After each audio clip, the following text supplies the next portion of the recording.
Did we make it back? Yes, we are live. Hey, welcome back, everybody. Super technical difficulties, 100% my fault. I touched the camera did things. We died. Everybody died. We are no longer dead. You might have to rejoin the stream. I apologize. I tried to get it back on the same URL. It probably isn't. Give me 1 second and I'll see if I can do that when I'm not in the middle of mixing some paint on a model that I actually kind of care about. Yeah. Yeah, it's a good song. Jazz. It was a good Totally song. It was the jazz. Okay, let's see what we can do. So because I've been I turned on the Xbox console link on my PC to play MechWarrior with Sean and my brother. Yep. I also now have access to PC Microsoft Game Pass. Oh yeah. Guess what was on there? I have no idea what was on there. Iron Harvest. Oh, all right. It's hard. It's not easy. That's for certain. Yeah, I might have put it on too difficult of a difficulty to first start up. I'm like, I played lots of these. I'm like, oh, they have changed. All right, we are truly back on the same stream, or at least we should be pretty close to the same address. I can't really tell without getting deeper into studio right now, so I'm just gonna leave it, and we're gonna paint because it's my birthday. So you know. But Iron Harvest, it's fun. I quite enjoy it. Fair enough. I am not big into. My brother tried to get me into War Thunder back in like the PS3 days, and I never got it. And not saying that it's bad or anything. I had a hard time getting to War Thunder, but like Iron Harvest is a RTS, like tactical RTS. Yeah. But you liked RTS. I do like RTS. I haven't played one since basically spending 3 weeks climbing a ladder in Wings of Liberty. Yeah, it was Wings of Liberty. Because it was right at StarCraft 2 launch. They also have the definitive edition of the first Age of Empires. Ooh. So I've been playing the heck out of that as well. Have you been cheating relentlessly like I used to back in the old days? Pepperoni pizza, Absolutely. baby. Pepperoni pizza, coinage, quarry, and Woodstock. That's all you need. Yeah. If you need any other cheats, you're just bad at the game. Why have tactics? Well, I guess every once in a while when you're like totally done with everything, you can throw in a Flying Dutchman. Yep, and there's like the Black Rider, which turns all your cavalry, all your horse archers into like unstoppable super cannons. Race. Pretty much, yeah. Yeah. Okay, let's get into the would you rather. So how are you feeling about that now that you actually have access to the doc? Can see what I was mumbling about earlier. Like a madman. I'm pretty excited for that. You are excited for that? All right. Yeah. What did you get for a sniggity snack, by the way? Oh, slices of cheddar cheese and saltines. All right. A couple of Dad's oatmeal chocolate chip cookies. Ah, the best oatmeal chocolate chip cookies. Okay, now I'm a little jealous. Now I am a little jealous. I mean, I don't know why, but I really dig like saltines and just like slices of cheddar cheese. That's totally fair. If anybody wants to take that away from you, they can come and talk to me. I will. I mean, they don't have to come talk to me, but like, I don't understand why you wouldn't like that. I would appreciate a very intellectually worded expose on why I shouldn't enjoy saltine crackers. Right? Why would anybody want to take that away from another person? Cheese Whiz, but we're out of Cheese Whiz. So well, I can't help you with your Cheese Whiz shortage. Okay, let's get into it. The first would you rather, Adam? Yep. Would you rather be a 40k Space Marine or a Stormcast Eternal? For the Space Marine, do I get to pick the chapter / Legion and era? I'm going to go with you can pick the chapter / Legion, but the era I'm pretty sure is set, right? Like it's 40k. It's 40k, yeah. Like if I don't really know a lot about Stormcast Eternals. Well, let me give you a small primer because I feel like that is definitely going to help you make a better decision. The Stormcast Eternals are the creation of obviously Sigmar. He creates them in a place called Aesir. They go out into the mortal realms and are basically space marines, except for they're actually probably the good guys.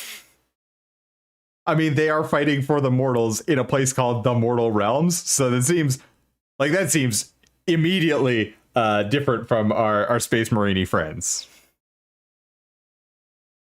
Otherwise, they are supposedly dead and fight forever in the service of Aesir and are always, or in the service of Sigmar. They're always reborn into Sigmar's service in Aesir and then get sent back out again to be his eternal thunderous warriors, the cavalry of the Charge of Order, into the mortal realms, bringing hope and order to all those who seek it. So, yeah.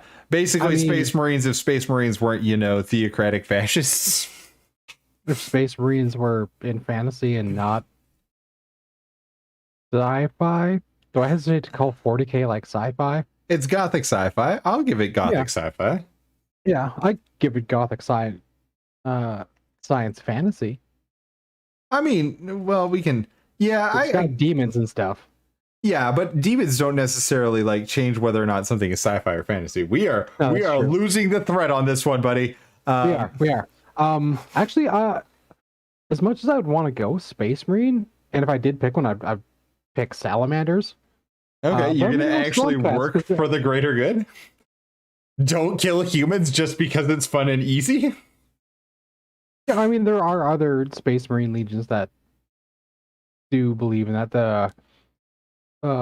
The Space Wolves are notable for their defense of Imperial citizens, but they're also insane and have werewolves. So yeah, I mean it's this. You're insane when in 30K when the world leaders call you insane. Yeah. That was one of my favorite parts of one of the 30K books is where an Ultramarine captain and his veteran sergeant, a 1,000-son captain and a world leaders captain were talking about they're going to form a team to stop the word bearers from using the first planet killer ship. Yeah. And this is at the outset of the heresy. This is before it's widely known about Istvan and everything too. Yeah. And they're there's a unit of the Sons of Russ on here, and the Ultramarine, the veteran sergeant makes a comment, and then the world leader captain's response is, "Well, they are insane." Yeah, because they are utterly and completely. Yeah, they're like, "Oh, hey, we're giant super soldiers for this growing Imperium, and we have all this technology. Let's still just be Vikings, though, okay? Okay. Let's be space Vikings. Sometimes some of us become super soldier werewolves. It's fine. Don't ask too many questions about it. Yep. Yeah. Definitely. Okay. Definitely not heretical in any way. I can guarantee you that it has never been heretical. It has never been heretical because the Emperor designed that into them. Uh-huh. Because we all know that everybody is really in favor of mutations. If anything, the 40K universe is super tolerant towards those things that mutate. Yes. That's why the 30K universe was a much better time, because that's when stuff like abhumans were still allowed in the Guard. Okay. More so than just Ogren. Okay, well, we are totally off the thread. We did it. We came back. Okay, you've got an answer. My answer is, of course, I want to be as Space Marine. I make fun of them constantly, but the 40K universe is a crap shack. Don't get me wrong, but you can do anything when you're in Astartes. You can just go to a planet and be like, "This is mine now," and people would be like, "Yeah, that makes sense." Or they'd be like, "No, you can't take our crops," and then you crush their larynx with your mighty, mighty fist. I'm not saying that that's a good dream, but given the choice between eternal service to Sigmar and getting to be an Astartes, gonna take Astartes. Yep. I will change which chapter though. Oh, okay. I wouldn't go salamanders or space wolves. I'd actually go iron snakes. Okay.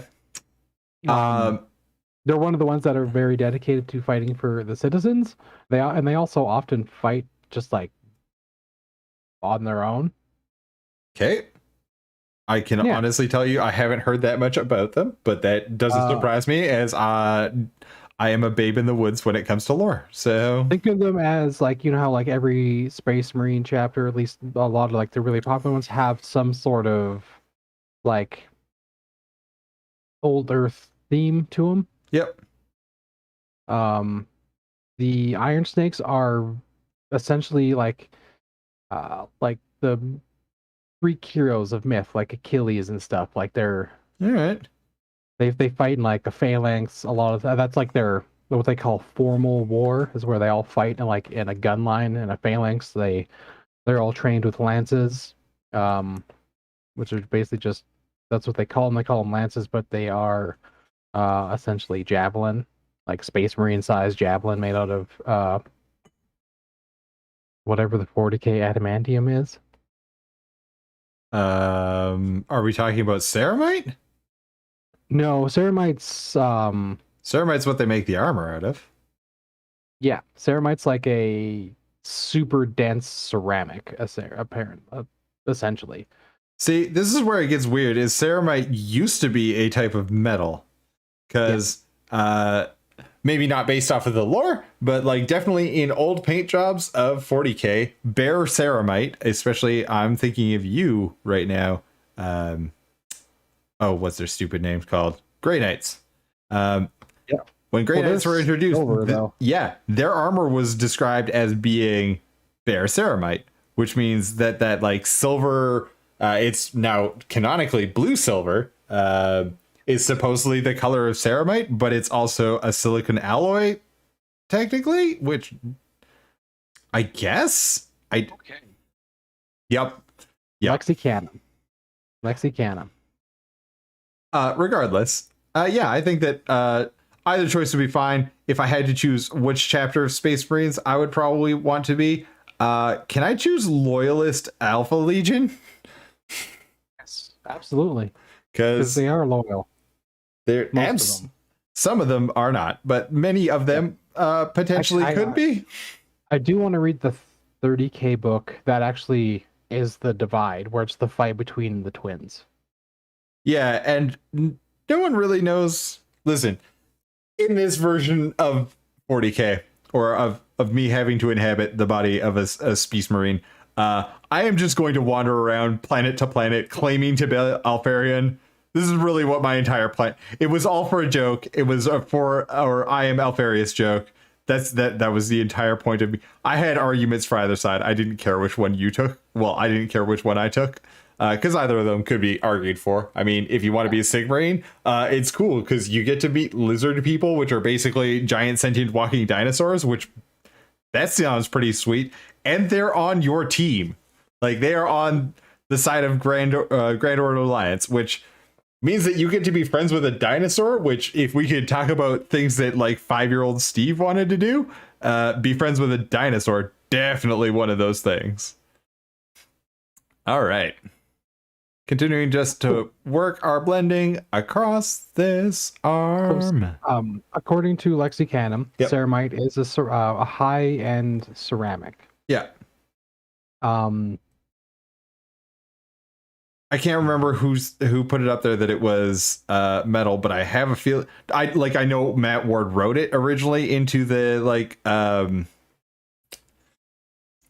into the Grey Knights Codex in 5th edition, that it was just bare armor, and since they're wearing like it's unvarnished armor, right? Like, it's unpainted, it's just bare armor kind of a deal, and that's fine. Other than the fact that if it is ceramics or high-end ceramic, then why is it silver colored?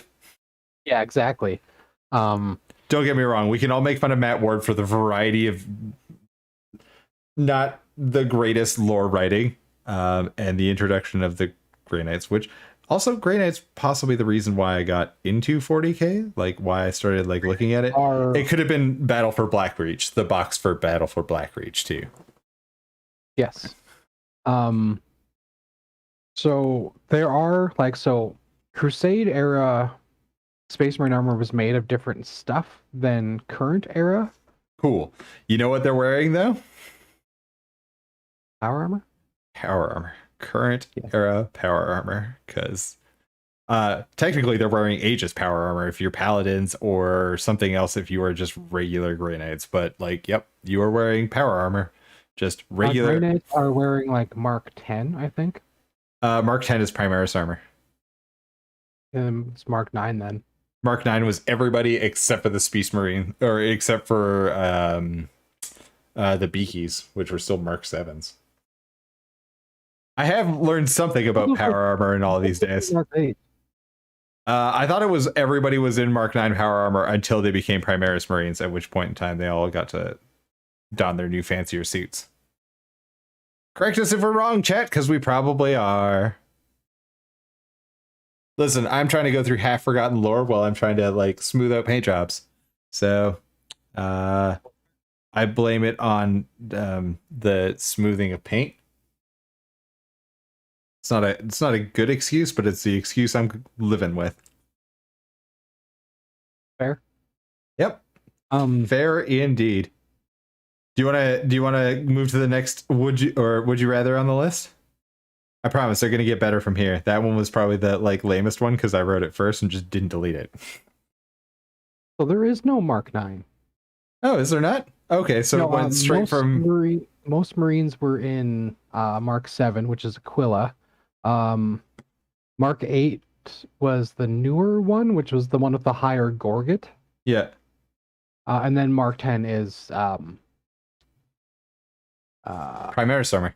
Primaris armor, yeah. Yeah. So it is the Primaris series of armor. It has a variety of different takes on it. So you get your Tacticus and Gravis.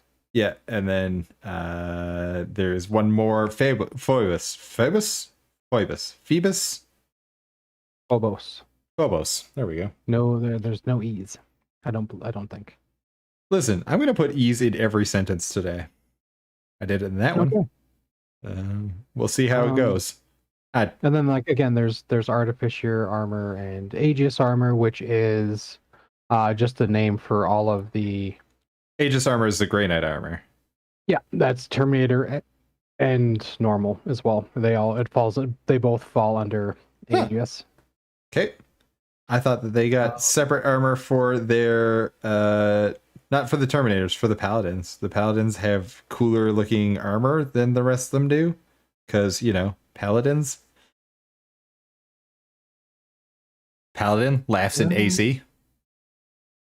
Yeah. Okay, I will there. Hey. Okay, so should we move on to the next one while I look up what Grey Knight Paladins are in? Yeah, sure, why not? What is the next one on our would you rather list? Be forced to listen to 24 hours straight of lore podcasts that are just slightly wrong, or watch 24-hour lore video with a single low resolution JPEG. Okay.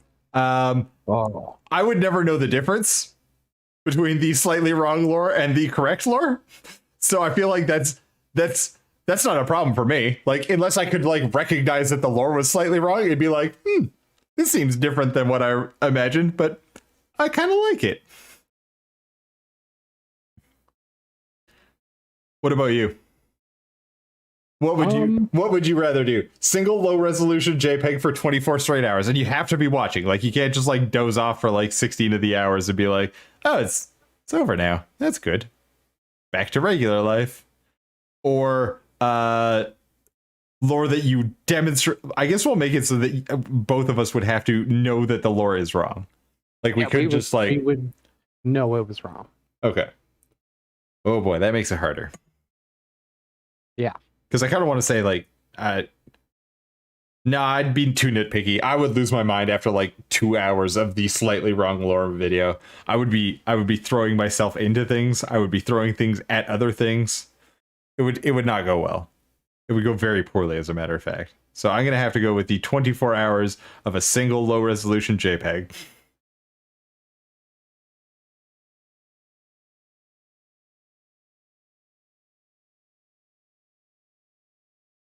Yeah, I think that would be my choice too. Like, I wouldn't be overly Ingvar, what are you bothered doing? Are you by doing the 24 hours of a lore video that has a single low resolution JPEG that you have to watch the whole thing? Or are you going to do sorry, or would you listen to 24 hours of lore podcasts with slight Oh man, I don't yeah, I'm going to have to stick with it. I think I could do I think I could probably do the 24 hours of a single JPEG sooner than I could. I think at some point in time, I'd really hope that the JPEG would change, and probably that would drive me pretty batty for a while. But like, I think I would make it through it. I don't think I could do the lore podcast that is slightly wrong, since when people get things wrong in like industry, if you know the social circumstance that I happen to be in, which isn't like the greatest look, we'll go with, but you know, do it anyway. It's not like I work from home still, so it's not, well, Yeah. I will always work from home as long as I'm in this job, or possibly any job, because working from home is dope. You know what sucks? Commuting. No, it doesn't suck. Working from home. um All right. everything I can see, it's still just Aegis armor. Okay. Well, you know, we live and learn. And today I I'm still learned reading, that you know, the so- Grey Knights are even less cool than I thought they were, because I thought that their paladins at least had cooler armor than the rest of their dudes. So we're working in some color here. Aegis Terminator armor. So there's Aegis armor, then there's Aegis Terminator armor. All right. Well, I guess we all learned something today. First, we learned that none of the lore in 40K makes any sort of sense, and then we learned that the Grey Knights are less cool than we thought they were. Which, you know, I didn't think I could learn that. I didn't honestly think that that was a thing I could learn, because the Grey Knights got me into 40K, probably, like, as in they got me interested in finding out more about 40K.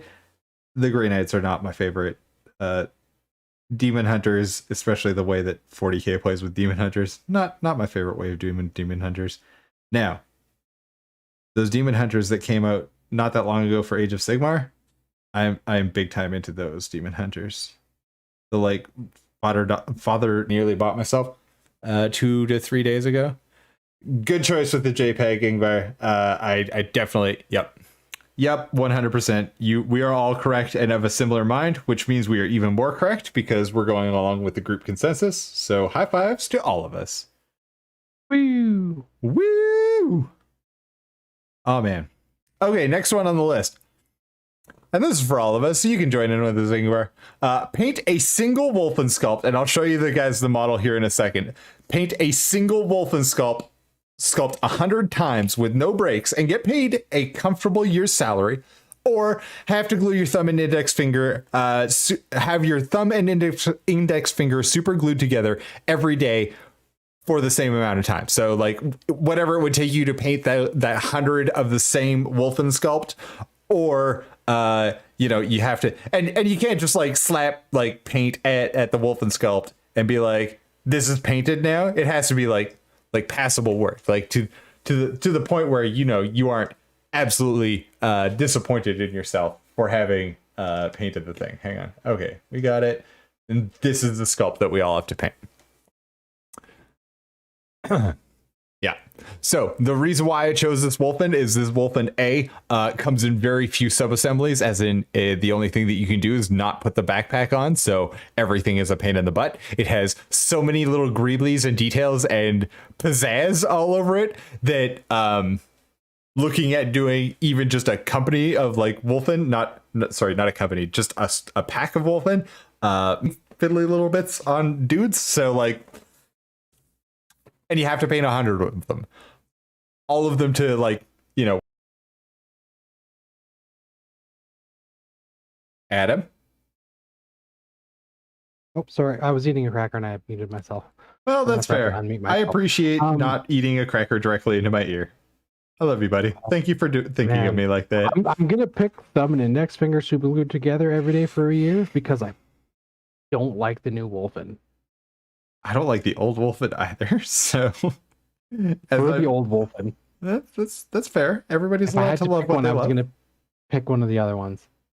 That's fair. So you would prefer getting your thumb and finger. So how long do you think it would take you to paint 100 of that wolf in? Like, realistically speaking, if you were doing it every day as your job, how long do you think it would take you to get it actually like painted up? 100 of them. Painted up, okay. To like tabletop-ish standard.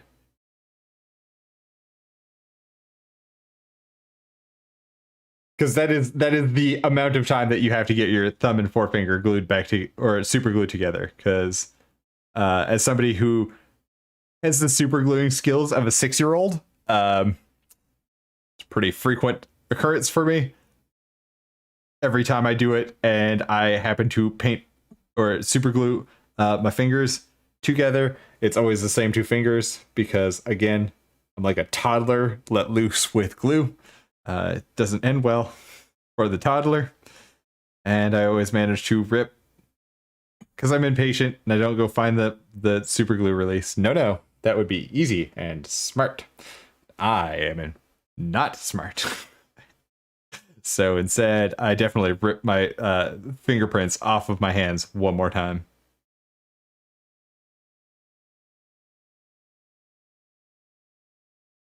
Yeah, like there's nothing saying there I can't spend the 5 minutes it would take to cut my fingers apart every day. Some days you're gonna slip though. Just well, maybe not. I mean, maybe you're more careful about this whole process than I am, because Oh, definitely. Like I will pull it apart until I see a little bit of glue, and then I'll use the clippers. That's probably a better way of doing it than I do. I just get impatient. I'm like, rip. Because again, not a smart man. Good at painting, good at other things. Not a smart man. I saw this awesome like little video the other day. Yep. It's a huge buff dude, like an Olympian guy, doing the hammer toss, and then it cuts to another video of a guy being like, and then like he's wearing like a wizard's get up, like the really cheesy purple one with the silver stars on it. Yep. You mean my retirement plan? Yes. And then he was like, "Hey, did we just turn the barbarian into mobile artillery?" And I was like, "Okay, possible. Though there's no hammer toss ball and chain weapon in D&D." There used to be in 2nd edition you could get a chain. So yeah. I know that you can get cannonball. Like every edition's had the ability to, well, maybe not 5th. Now that I think about it, I don't remember if there is cannonball in 5th. At any rate, it wouldn't be hard to get a lump of metal. I mean, a lump of metal is not going to obviously travel as far as a proper like Olympic hammer, but like I feel like you could do it. And as a DM, I would probably let you. But the biggest problem is carrying around ammunition for that sort of thing, right? Yeah. Because if you need to if you need to carry ammo for your Olympic hammer to throw, like hammer toss hammers, they're heavy. They're 25 pounds or whatever it is. I think they're 25 kilos. Is it 25 kilos? That's even worse. Like they are quite hefty. Yeah. So as I said, carrying around ammo is probably going to be your limiter on that one. So you may get like 1, maybe 2 before you're overloading yourself. Unless you're a Goliath barbarian. Yeah, even then, I say like you probably got like maybe 3. Because like 50 kilos that's a lot of weight to carry around. No matter how good your constitution modifier is, that's a lot of weight to carry around. All right, so continuing to work around the model, wanting to put some more shadows in a couple of places just to really bring some depth to the places I feel need more depth. And I'm going to put paint in places that I don't want it. So I'm just going to brush it off, cover it up with different paint, because that's what we do when we paint the wrong thing. I'm really full of just songs today. I've noticed you're. It is birthday week, so I'm allowed to sing songs if I want. I did serenade before we started the stream. I did serenade Adam with "You've Lost That Love and Feeling." Well, at least the intro to "You've Lost That Love and Feeling" while he was playing video games with other people. It may have been because I was jealous. It may be because I'm a petty, petty man and just wanted to mess with my buddy while he was playing video games. It may be because, in fact, I am a petty child. We may never know. We may never know. It's because I'm a petty child. All right.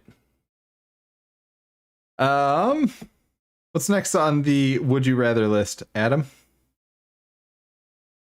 Pilot a mech or be a dreadnought. This one's super easy. I would pilot a mech.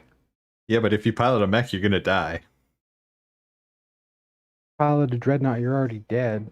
No, you're not. You are 100% kick-ass robot for the rest of time. I mean, it sucks that robot is, you know, like a death machine, and you get to do nothing other than, like, they wake you up occasionally, like, once every couple hundred years to go and just do a murder spree, but, like, you're still alive, technically. I mean, nobody's gonna tell Bjorn, what is it? Bjorn Fellhand? Yeah. That he's not alive in there. I mean, you could attempt to tell him that, but I don't think that he would listen, or anybody else would listen. You are a revered elder who gets to live inside of a kick-ass death-dealing robot for the rest of time. Until you die. Because dreadnoughts are not invincible. Hell, there's a space wolf that killed one in single combat with a frost axe. Lore dreadnoughts, though. I want to be a lore dreadnought. I want a lore dreadnought. Not a table. Okay, I want to be an important lore dreadnought, not a tabletop dreadnought. Now that I think about it, I might abandon dreadnought altogether. Yeah, I mean, I knew that you were going to take a mech warrior. Of course, you were going to take a mech warrior. I'm not saying dreadnoughts are awesome. They are super cool, but I'd rather not have to be people jerky to be one. What about the new dreadnoughts? What are they called? The Redemptors? No, not the Redemptors. You're still people jerky. No, there's the new exoskeletal one for the Vanguard army that got released like 2 years ago. That's a battle suit. That's not a dreadnought, though. That's different. No, it's cast as a dreadnought.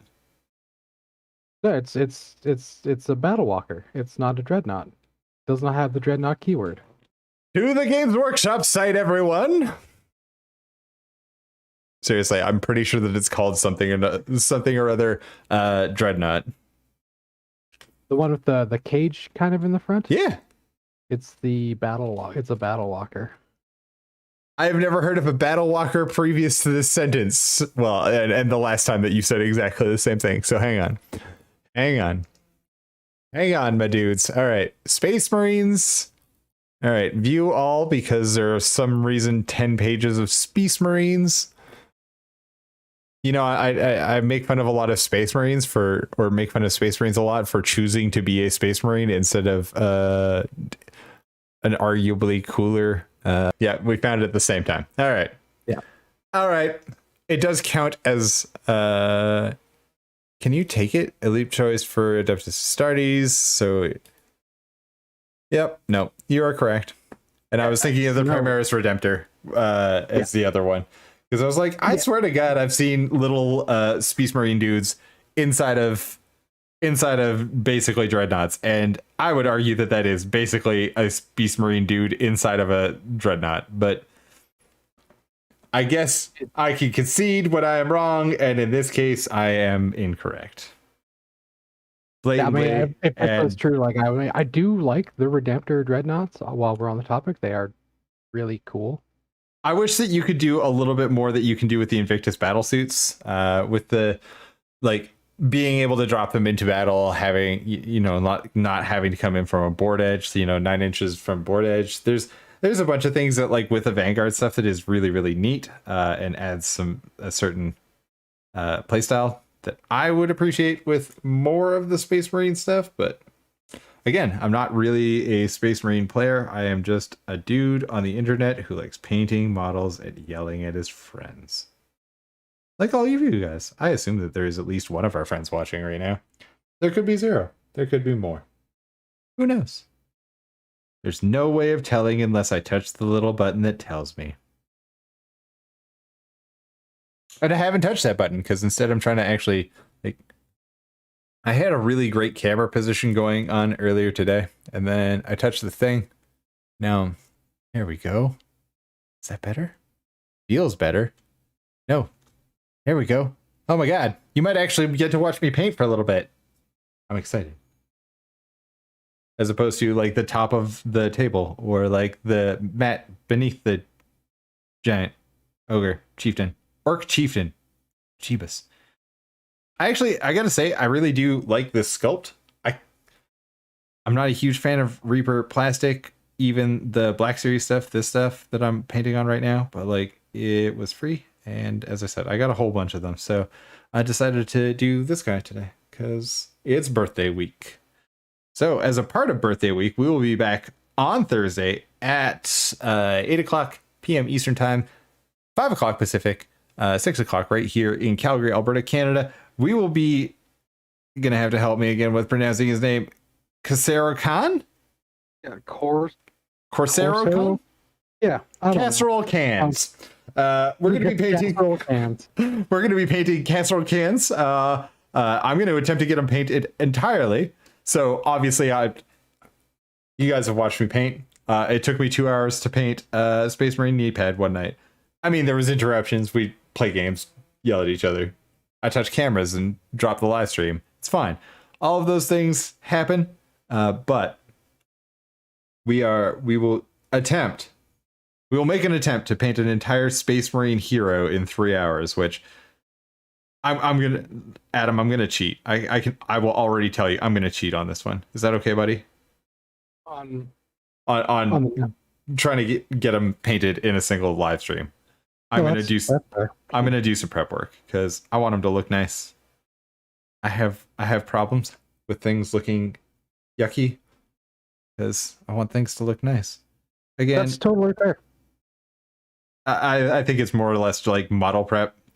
I mean, I guess we could put some rules around it. I'm allowed to prep and prime the model at very least, and then I think I could probably get closer, but even then, might not.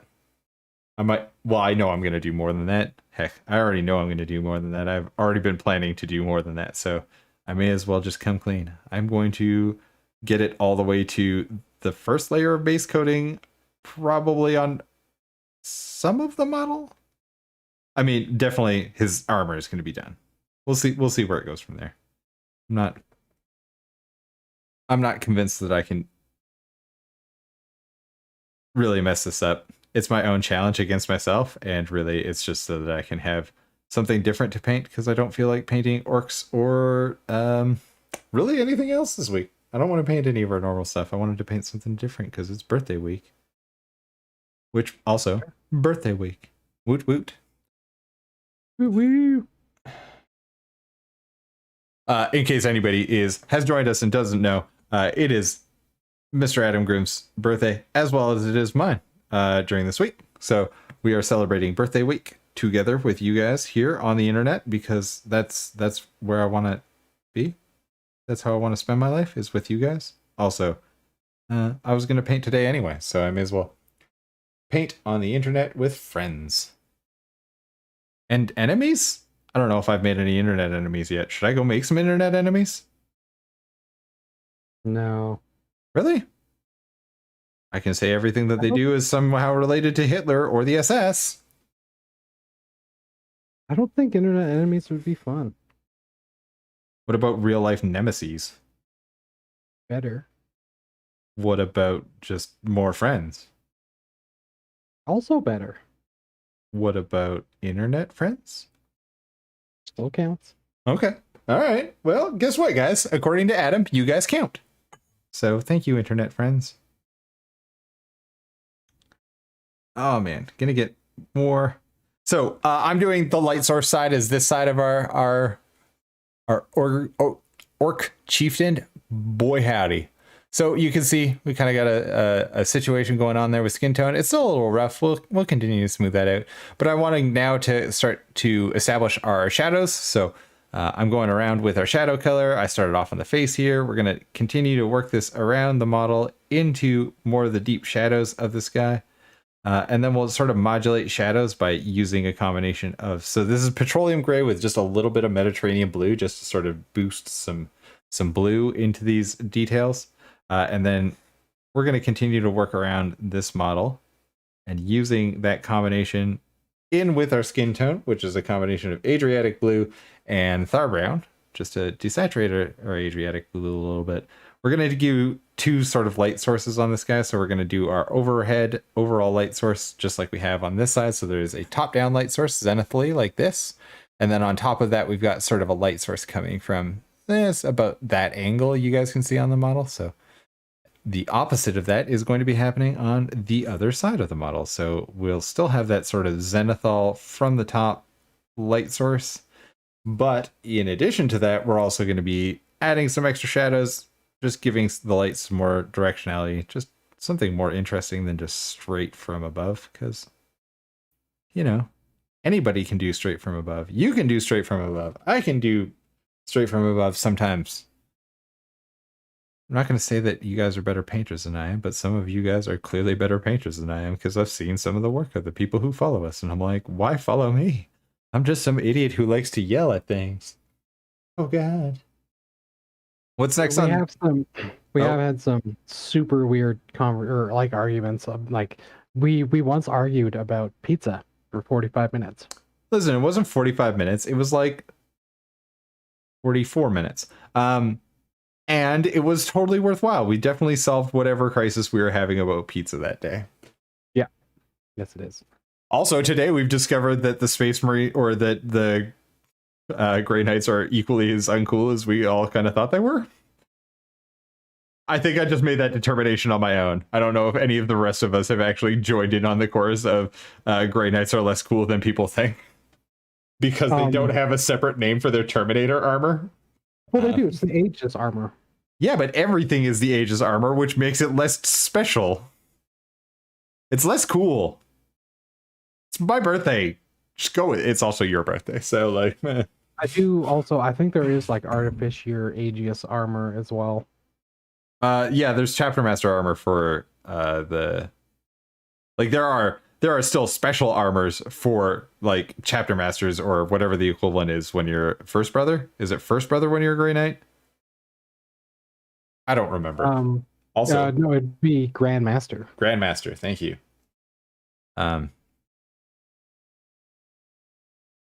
But that is neither here nor there, really. Oh, okay. What's next on the Would You Rather scripts? Let's see. What else have we got? Skaven were real, or Necrons. Oh yeah. Would you rather that the Skaven were real, or the Necron were real? Adam, go ahead. What would you choose? The Necron. I don't want the Skaven to be real. Yeah, I gotta say that I would. It depends on. Skaven would enslave and eat you, and not necessarily in that order. Yeah, also plagues. Not great. Lots of plagues. Lots of. I don't want to catch the plague, and then suddenly one day I just explode into like a horde of rats. Yeah, that's definitely a thing that they can do. The Necrons shoot me once, and I die. Yeah, okay. I guess so. I mean, like, I was more thinking of like the Necrons and the slow, unrelenting, torturous march on you. Basically, like the Necrons are basically T-800s, right? Like we all see that, we all recognize that, we know that, we've lived it deep down in our hearts for most of our childhoods, and now the grand majority of the entirety of our adulthoods, we know that they're just T-800s, right? Mm-hmm. Okay. I have watched, it's been about a year now. It's time to watch. Adam, we need to watch Terminator again. The T-800 in Terminator and Terminator 2 is terrifying. Arnold Schwarzenegger is a total inhuman badass, and that's one of him, right? That isn't the march through the killing fields from the opening of Terminator, right? That is one of him. And he basically takes out the LAPD in Terminator 1, right? Yep. And he kind of does so again in the second one with a... Oh, yeah, with a Gatling gun, a minigun. and a 40 mil grenade launcher. Yeah, it's not like the whole of the LAPD, but it's definitely like at least one station's worth each time. Oh yeah, it's definitely and that's hundreds of cops. Yeah, not too many. Listen, maybe the LAPD wasn't as like militarized as it is today. Maybe today they roll in tanks and just like swat down T-800 like lickety split, like it's no big deal. But I don't think that is the way that goes down. I mean, if it was against today's LAPD, I would give it the edge to the LAPD because they was like, oh, we just tried to assault him and he just, killed in like 2 entire SWAT teams. Let's just shoot him from over a kilometer away with 50 caliber sniper rifles. Because why do police need those reasons? And then they shoot him with anti-materiel rifles with armor-piercing rounds repeatedly, and he dies. That feels like too many toys. Yeah, right. I don't know, man. I mean, we do make a good point about the Skaven, because the Skaven is a chaotic virus of living flesh, right? Like, where there is one Skaven, there are all Skaven, and also, like, the Great Horn Rat, who might actually be Grandpa Nurgle, who might be a 5th Chaos God. Like, all of that sounds awful, having recently lived through the plague. Yeah. Well, no, Nurgle's not he's not the 5th one. The 5th one is Malice.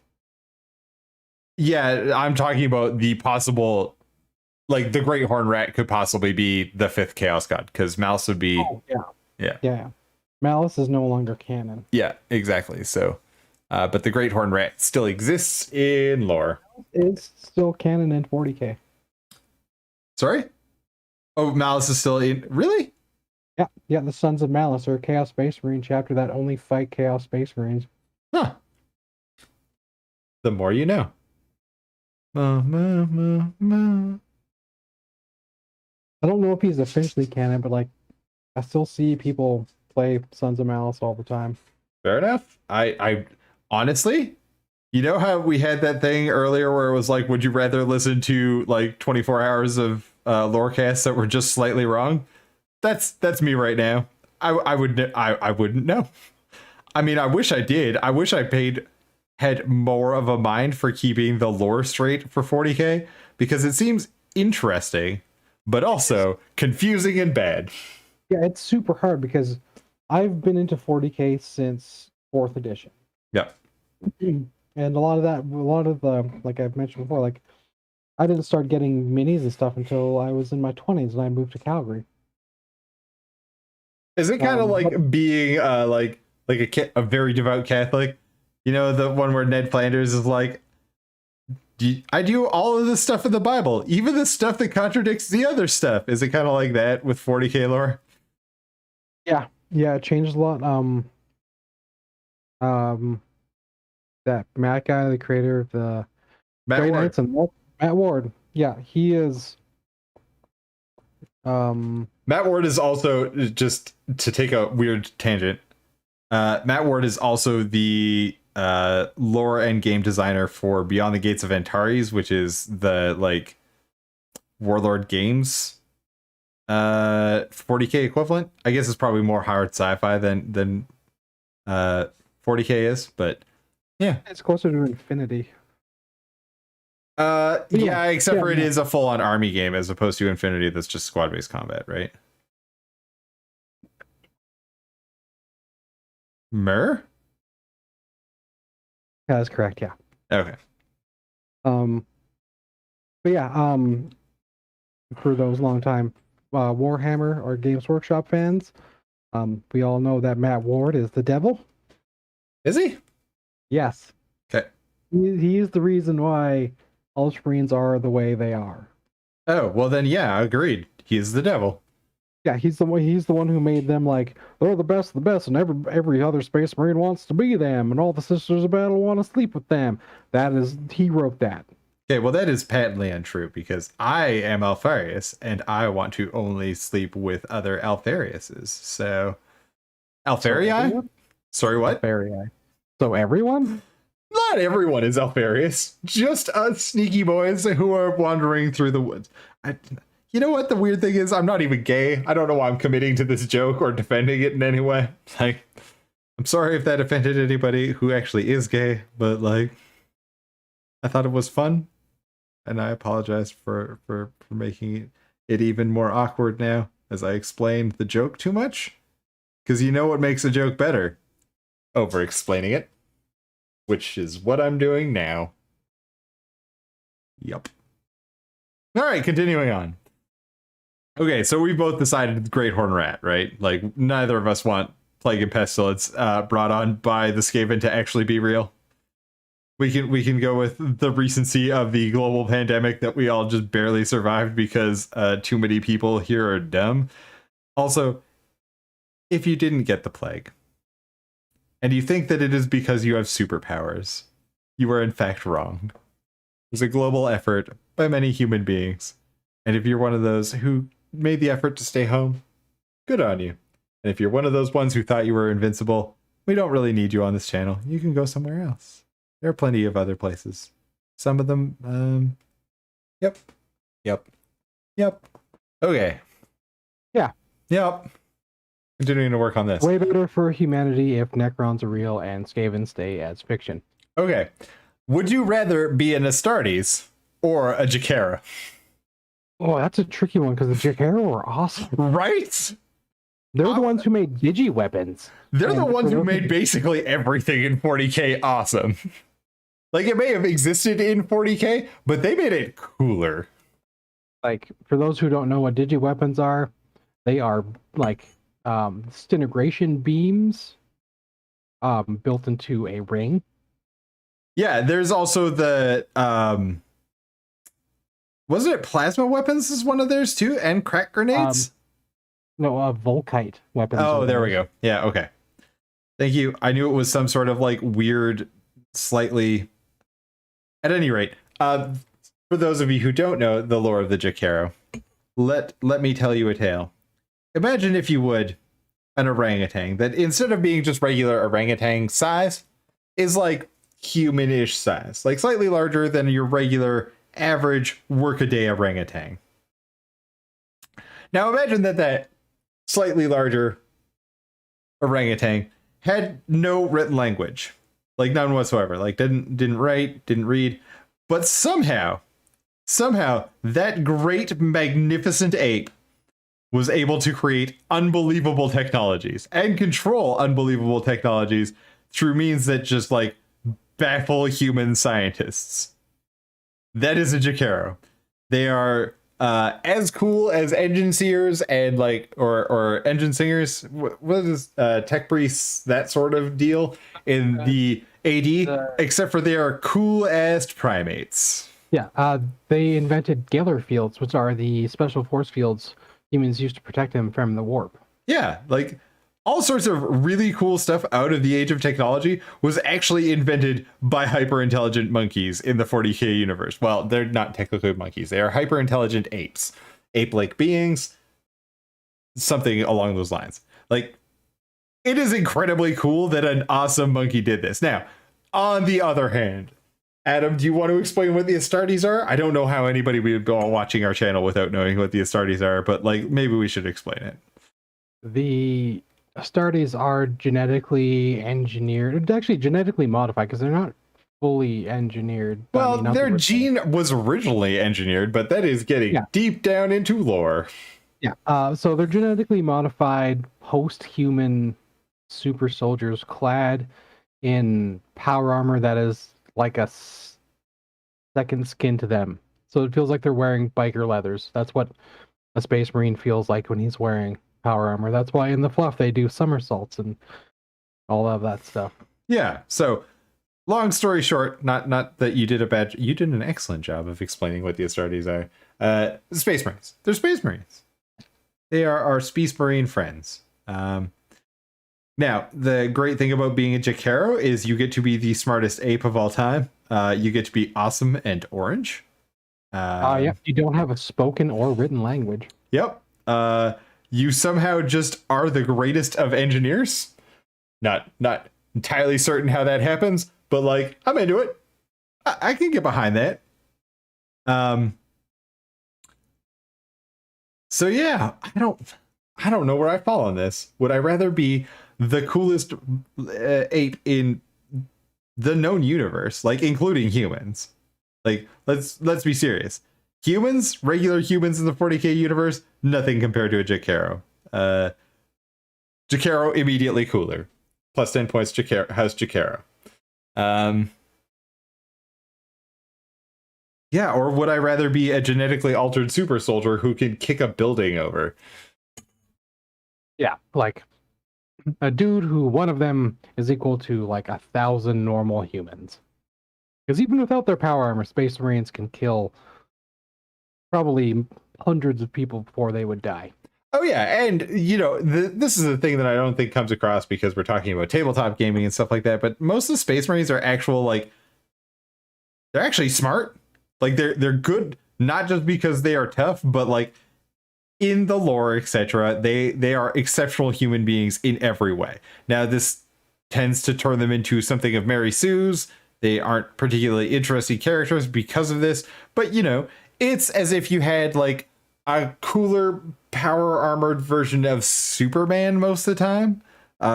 Unless, well, I guess if you could trick Superman by having like a projection of Kal-El that they worship and just fall for its bullshit all the time, that would kind of be Space Marines, right? They just bring up the like specter of either their dead Primarch or the Emperor, and they're like, "Ooh, compliance! I can do that." Yeah, well, they're Space Marine are hypno indoctrinated as part of their. Oh yeah, I'd forgotten about that. They are definitely not of free will. They are brainwashed. Not all of them are. Space Wolves don't do it. I don't believe. I wonder, do the Khans troops do it? Like, do the White Scars? Because they seem like the other ones that would be not super into that sort of thing. I don't know. I don't think so. I don't know if there is a list. I know it's the Space Wolves, the Mortifactors, which is a surprising one because they are a second founding of the Ultramarines. I was gonna say Ultramarine successors should do Ultramarine things and leave the cool things to other chapters. Yeah, the Mortifactors do not. They are trophy takers and very tribal.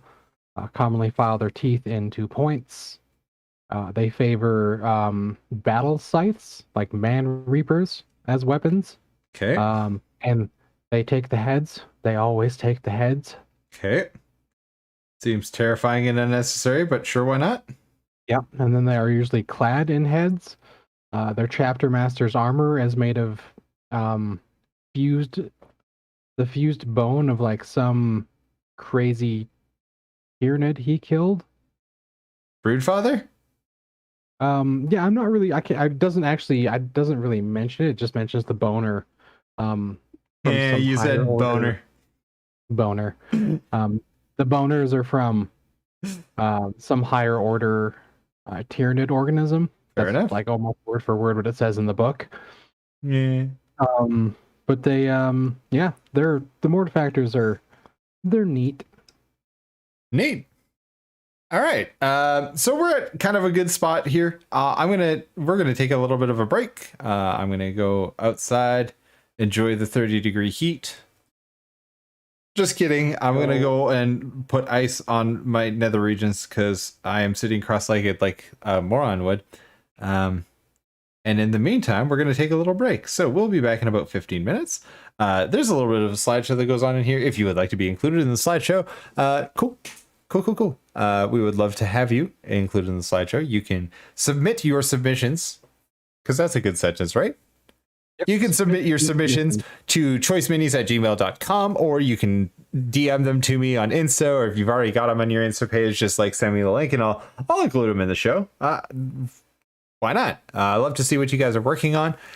If you want to follow me on Twitch, it's with a Z because I lost access to my old Twitch account just before we went live for the first time on Twitch. So I'm an idiot. Adam, anything you want to plug? No, people can, I guess, just my Mando cosplay Instagram. So people can follow me at beach_vacation_Mando and follow my beach vacation Mandalorian cosplay. There will be two versions of it. I will be in full armor, and then also Hawaiian shirt and short shorts and Mando helmet, That possibly with a coconut and little umbrella drink. I was really hoping for the coconut umbrella drink. I'm glad that that is making it into the cosplay. Yeah. All right, guys, we will see you in 15 minutes. Bye.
Adam, are you back?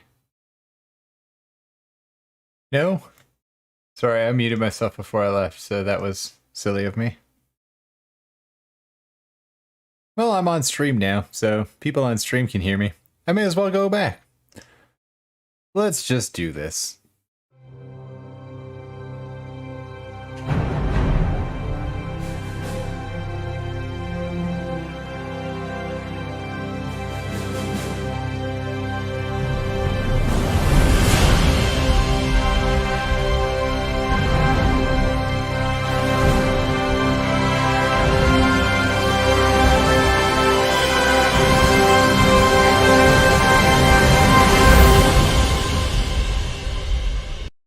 Alright everybody, I'm back. Adam will rejoin us at some point in the near future, I'm really hoping. And if he doesn't, well, I don't know. We'll just have to go with it, I guess. So, in the meantime, let's get back to our dude, to our man. There we go. Look at that beautiful boy. So, we've got a little bit of our skin tone done. We're obviously working still on the shadowy side, so we got our shadow side here. We got our light source side here. We're doing both. We're doing kind of a dual light source on this guy, so we're doing a little bit brighter light just coming in from this direction. Let's see if we can get... There you go. So you guys can see. That's where we're at. And then we're going to do a little bit more work on the shadows now, because I feel like we should do a little bit more work on shadows. And then we'll come in and start putting details and stuff on the skin, just because... I feel like we should get some details going on in this guy, because, you know, that feels right. So, let's get the palette open again. Let's get down to it. Let's get down to business. I hope everybody's having a good evening this evening. It is birthday week here on the stream, so both Adam, Beach Medication Mando, and I are on, well, we have birthdays. We are yeah, so we're celebrating birthdays. We got a couple of different streams this week to get through. Well, not to get through, to give to you guys, to hang out and make happen. So this is one of them. This is our, I wanted to paint some fun skin tones, so it's a little hard to get a bright aqua green, aqua blue skin tone into an army of dwarves and space marines and whatnot. So, you know, we decided to take a little break. We decided to do something a little bit different here this week. So we're working a little bit on wet blending, but mostly we're just working on our mans here. So as far as colors go, I'm using... So our mid-tone on this guy is, excuse me, combination of a scale color Adriatic blue and scale color Thar brown, just to give it a little bit of a desaturated look. Just a little bit. It's about 75-30, somewhere in there. And then for our highlight tone, we're using a little bit of Teneri yellow in, again, more of our Thar brown. So we got a little bit of a desaturated yellow as our highlight tone on our skins.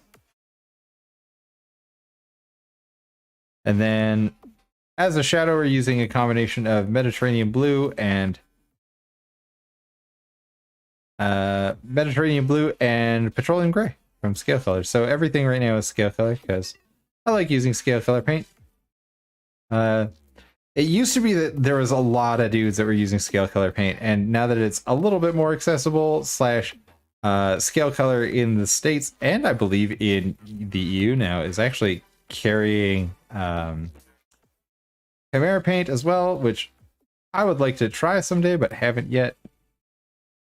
It's yeah, it's a little bit more available than it used to be. I remember when I first got my set of Scale Colors, I waited almost 3 months because everything was out of stock. And then since then, we've had like a number of Kickstarters, and they've added more to the line, or more to the range, and all the rest of it. So I'm just still using my original Scale Color set, 63 paints. I mean, I don't know about you guys, but I like to kind of work with a limited palette. So I should talk about some of the other colors that are on our mini here. I just did the skin with Antares. No, it's not Antares red. It is Aldebaran red. So Aldebaran red, and then I used a little bit of golden skin tone for some of our highlighting stuff. And then again, I was using petroleum gray as sort of our shadow color. And then throughout the, let's see, we got our bear pelt on here. That is just a combination of, let's see, probably brown leather and Irako, and then probably more of the Thar brown because I know how I work, and that's limiting palette. Oh no, it would have been golden skin tone. Yep, golden skin tone, because I like to work in limited palettes, and I think that this gives a pretty good contrast between the three colors. We're sort of on split complementaries to our green there, so yeah. I don't know if how much or if ever I should mention the color wheel. I know that there are lots of good videos out there about the color wheel. There are lots of really awful videos out there about the color wheel. So I'm just going to leave that to others to discuss. If you guys ever want me to talk about how color theory works, I have a journeyman's understanding. So like, don't expect master's explanations here. Even though this is like part of my day job is selecting colors and making graphics and whatnot. Definitely not the like ultra guru on this stuff. I just, to a certain degree, does it look good to you? Then it's probably good. If it isn't looking good to you, there are lots of tools out there on the internet that can help you do color palette selections. So access literally any of those, or don't. Just do whatever you wanted to in the first place. Also an acceptable option. Hey, sorry, I'm back. I was just trying to get Rocket to lay down on a cold damp towel so he can cool down a little bit. Yeah, it's fair. It is hot. 35 degrees at almost 8 o'clock. Yep. I have no intention. Well, that's not true. I have every intention of going outside and doing barbecue after we are done the stream today as a celebration of birthday week. I have steak to eat, so I'd like to do that when the stream is done, but I was originally going to do it before the stream, and it was nearly 40 degrees Celsius outside, which for those of you in the two countries on Earth that still use Fahrenheit for whatever reason, or officially use Fahrenheit. Okay, let's be serious. There's 300,000 of you just south of the border from us. It's what, the mid 90s. We're looking at temperatures in the mid 90s. Yep. It has been not a fun day. I think we got up to about 96 today, which nope. No, I think it's in like July is not even our hottest month. August is. Oh yeah, we're not even to July yet. We are still in June, buddy. Don't think of this as the hottest summer of your life. Think of it as the coldest summer of the rest of your life. Good times.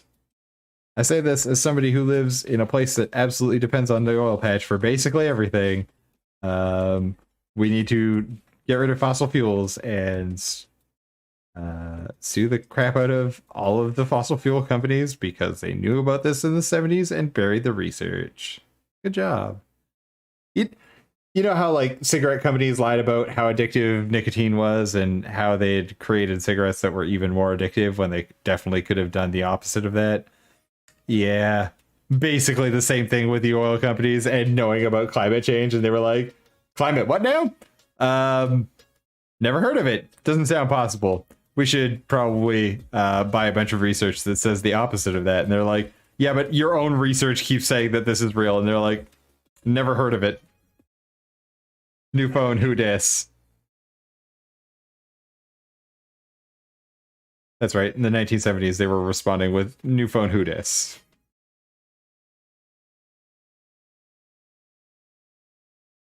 We have Mitch on stream with us, Steve. Oh, what up, Mitch? Raising forests in South America and other countries. Yeah, we also rely a lot on softwood lumber in our province, too.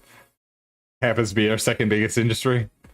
But yes, old growth forests are an excellent store for carbon. Yep. I mean, we can't necessarily sue Bolsonaro and the Brazilian government because, you know, they're a different government, but there is enough oil companies who are all in Canada that we can definitely make a stink about this. This is something we can and should do now while they still have money and not later when they have no money, because now's a good time.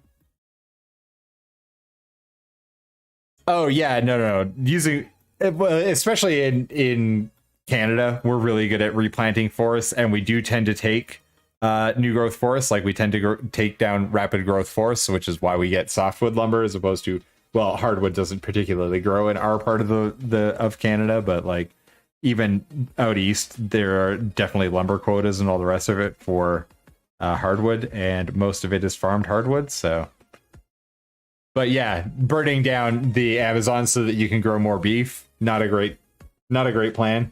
We should have a better plan than that. The plan should be not that. If we were to like come up with a plan together. Also, what up, Mitch? Yeah, that would be anything but burning down the Amazon would be preferable. I mean, probably not anything, but like on the scale of what could be worse, I can't really think of too much. How about we slowly raise the temperature of the ocean so that the ocean becomes more and more acidic and the source of livelihood for like 90% of humanity and all of the oxygen in our atmosphere basically it stops working. That's what we want. Irrelevant stuff instead. This ogre is blue, and that is fun to me. Would you rather share bathwater with Nagash or have to take care of 24 snotlings for a week? Well, I hate babies, so I can't imagine that orc babies are better, but also Nagash's bathwater is going to just be the worst. I mean, the man's been dead for millions of years. So you'd just be a skeleton. It'd just be bone broth. Oh, yeah, no, but it'd be rotty and gross. I don't know if you've seen Nagash's model, but there is still, like, open wounds on him somehow. Like, he's a lich. He's not like a skeleton. He is truly a lich. It's just that his, like, putrefied dead flesh is still, like, hanging out being like, nah, I'm a real boy. I don't know, man. I think I might. Yeah, mining materials for batteries is not great either, but good news about not needing cobalt and palladium in Tesla's next set of batteries that they've already... The batteries that they bought out of the University of Waterloo 2 years ago, they didn't buy the batteries. They bought the patents for manufacturing process on these batteries, is that they are extremely low in rare earth metals. So good news, lithium mining bad, but not so bad because it is fairly prevalent. Cobalt mining, real bad. Cobalt mining is... Cobalt and platinum palladium are really the ones that suck super bad. And yeah, it might actually require us to survive taking some real tangible steps to turn back on some of the economic development. And yeah. Anyway, bathwater. I'm going to go with bathwater. I would rather share Nagash's bathwater than have to take care of 24 screaming orc children. Because they're orc children. Remember, they have access to the WOG. Yeah. Yeah, thanks, the B. nice thing is, though, by the end of the week, you wouldn't have 24 snotlings because they would essentially just weed themselves out. So you would just be left with like the biggest and strongest snotlings. This is true. I mean, I hadn't thought of that. But also... I mean, if you share bathwater from the gash, you're gonna die. Oh yeah, invariably. But like the conversation we've been having for the last 10 minutes about climate change has made me not care about that as much as I did at the start of this. I'm going with snotlings on this one. You're going with snotlings?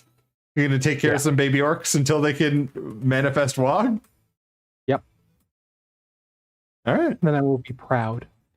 Mitch, what do you think? Snotlings or Nagash's bathwater?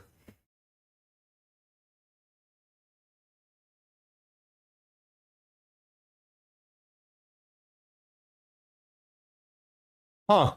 Yeah, I've heard a number of things about potential off-gassing from And it is why there was a Chinese company that had a bunch of solar cells that they recalled because they were off-gassing. You're right, it was something carcinogenic, and I don't remember what it was either, but I do remember reading that news story. I don't know where you're at, Mitch, but I do remember that came. Oh. Gross. I'm going to assume so, since his first comment was... bathwater from everyone except Paris Hilton is no. Well, you don't have to drink it, you have to share it with him. Yeah, like you're not putting it in your mouth. You're just like hopefully not having any open wounds and have to share bathwater with a lich or 24 raise 24 snotlings for what did we say, a week? All right. You know what? I'm sticking with my Nagash bathwater. This still seems like a better bet than baby orcs. Sticking with baby orcs. All right. That's like there's gonna only like by the end of the week there's gonna be like maybe 10. Yeah, that's fair. I mean, and if you were a really bad babysitter, there could be none. Like almost instantly. They're snotlings. Like it's like oh the orcs would. They come back a week later and they're like, "Where are snotlings?" And you're like, "No, they just kind of ran off." And they'd be like, "All right, well, we're gonna eat you now." No, but you can't kill them. They would actually kill each other because of the way orcs work. Yeah, no, I know the biggest and strongest survive and all others die, but like also to get bigger, right? Yeah. Like you'd have, I guess it'd probably be closer to Gretchen size by the end of the week. Yeah, that doesn't make me feel better about the orc situation. I don't want larger orcs. But like if they all die during the week, the orcs would be like, it's like, oh, what happened? It was like none of them were strong enough. They all just died. They'd be like, oh, well, that's good. I guess. I mean, like, you could literally, like, 10 minutes after starting to take care of them, be like, nope. Also, VIC you. But, yeah. We're trying not to think about the coldest winter for the next forever. Or coldest summer for the next forever. God, if this was winter weather, I would have to... Living in high desert, man, that is tough. I lived in... So I lived in downtown LA. Well, not downtown. I lived in Glendale for a year and a bit, and then I sort of spread time between San Diego, actually down in National City, and up into the East Bay. Yeah, a decade ago, more than a decade ago now, I lived there. So didn't ever get out. I always wanted to do High Sierra and get out that way, but unfortunately, no. Just wasn't in the cards. Life was busy, and we were doing other stuff. All right, Adam. This is one for you. Would you rather be Alfarius but never be allowed to tell anybody? Or be a noise marine who is super into moderation? You know how all the noise marines, like all of Slaanesh marines have the thing that they're like the most into, right? Because, Slaanesh marines. So all of the Emperor's children, yeah, they all have their thing. Would you rather be the guy who's super turned on is moderation in the army of excess, or would you rather be a son of Alfarius and be unable to claim that you are Alfarius?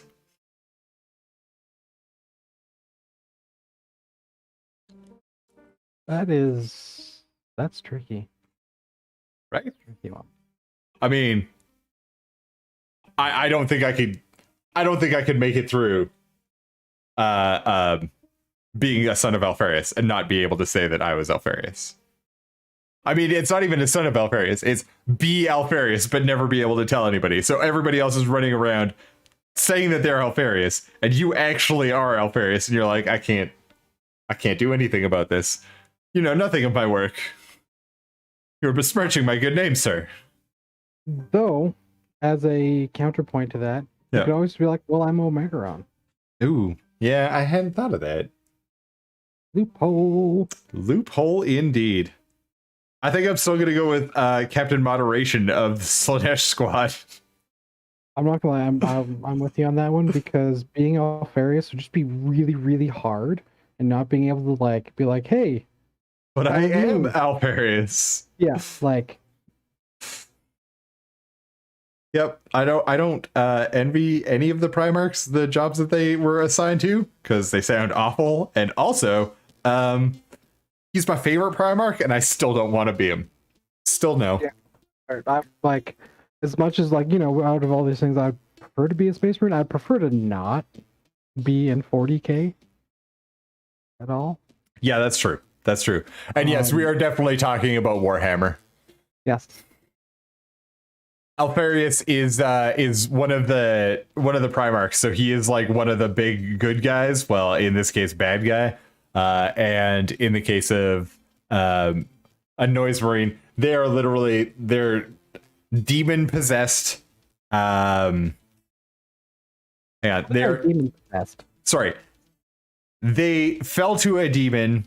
Their leader fell to a demon who was super into, or became super into, experiencing excess.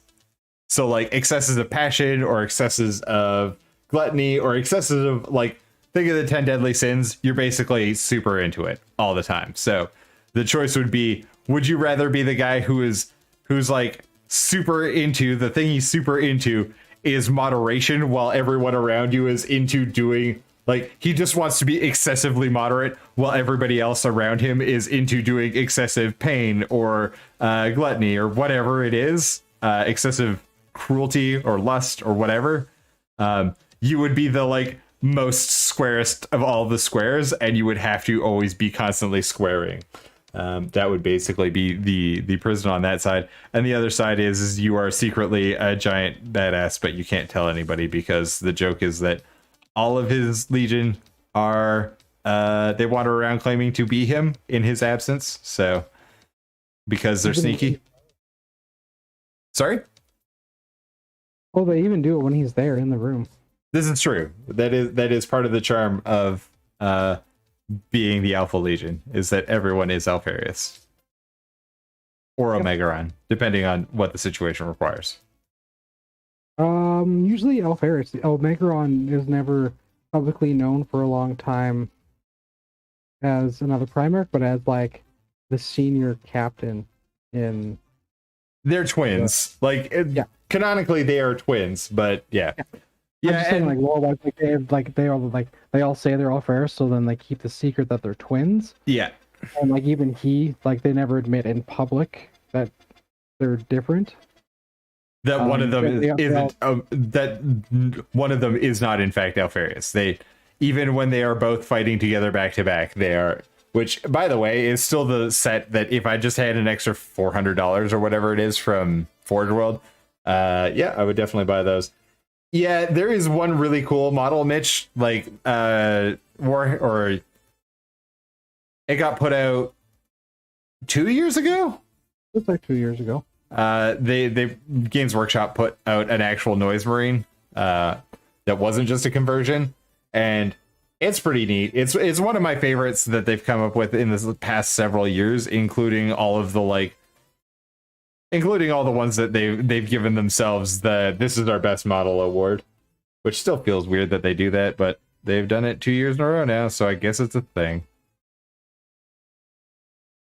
So right now, I am working in our Teneri Yellow and Thar Brown combination. This is just to saturate the Teneri Yellow a little bit.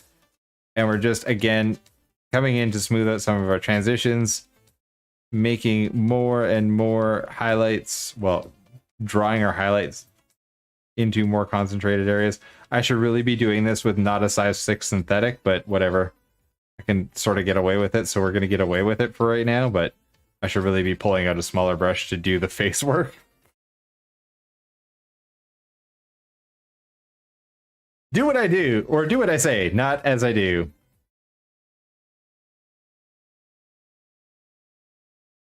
Or don't. Like, do whatever feels nice to you.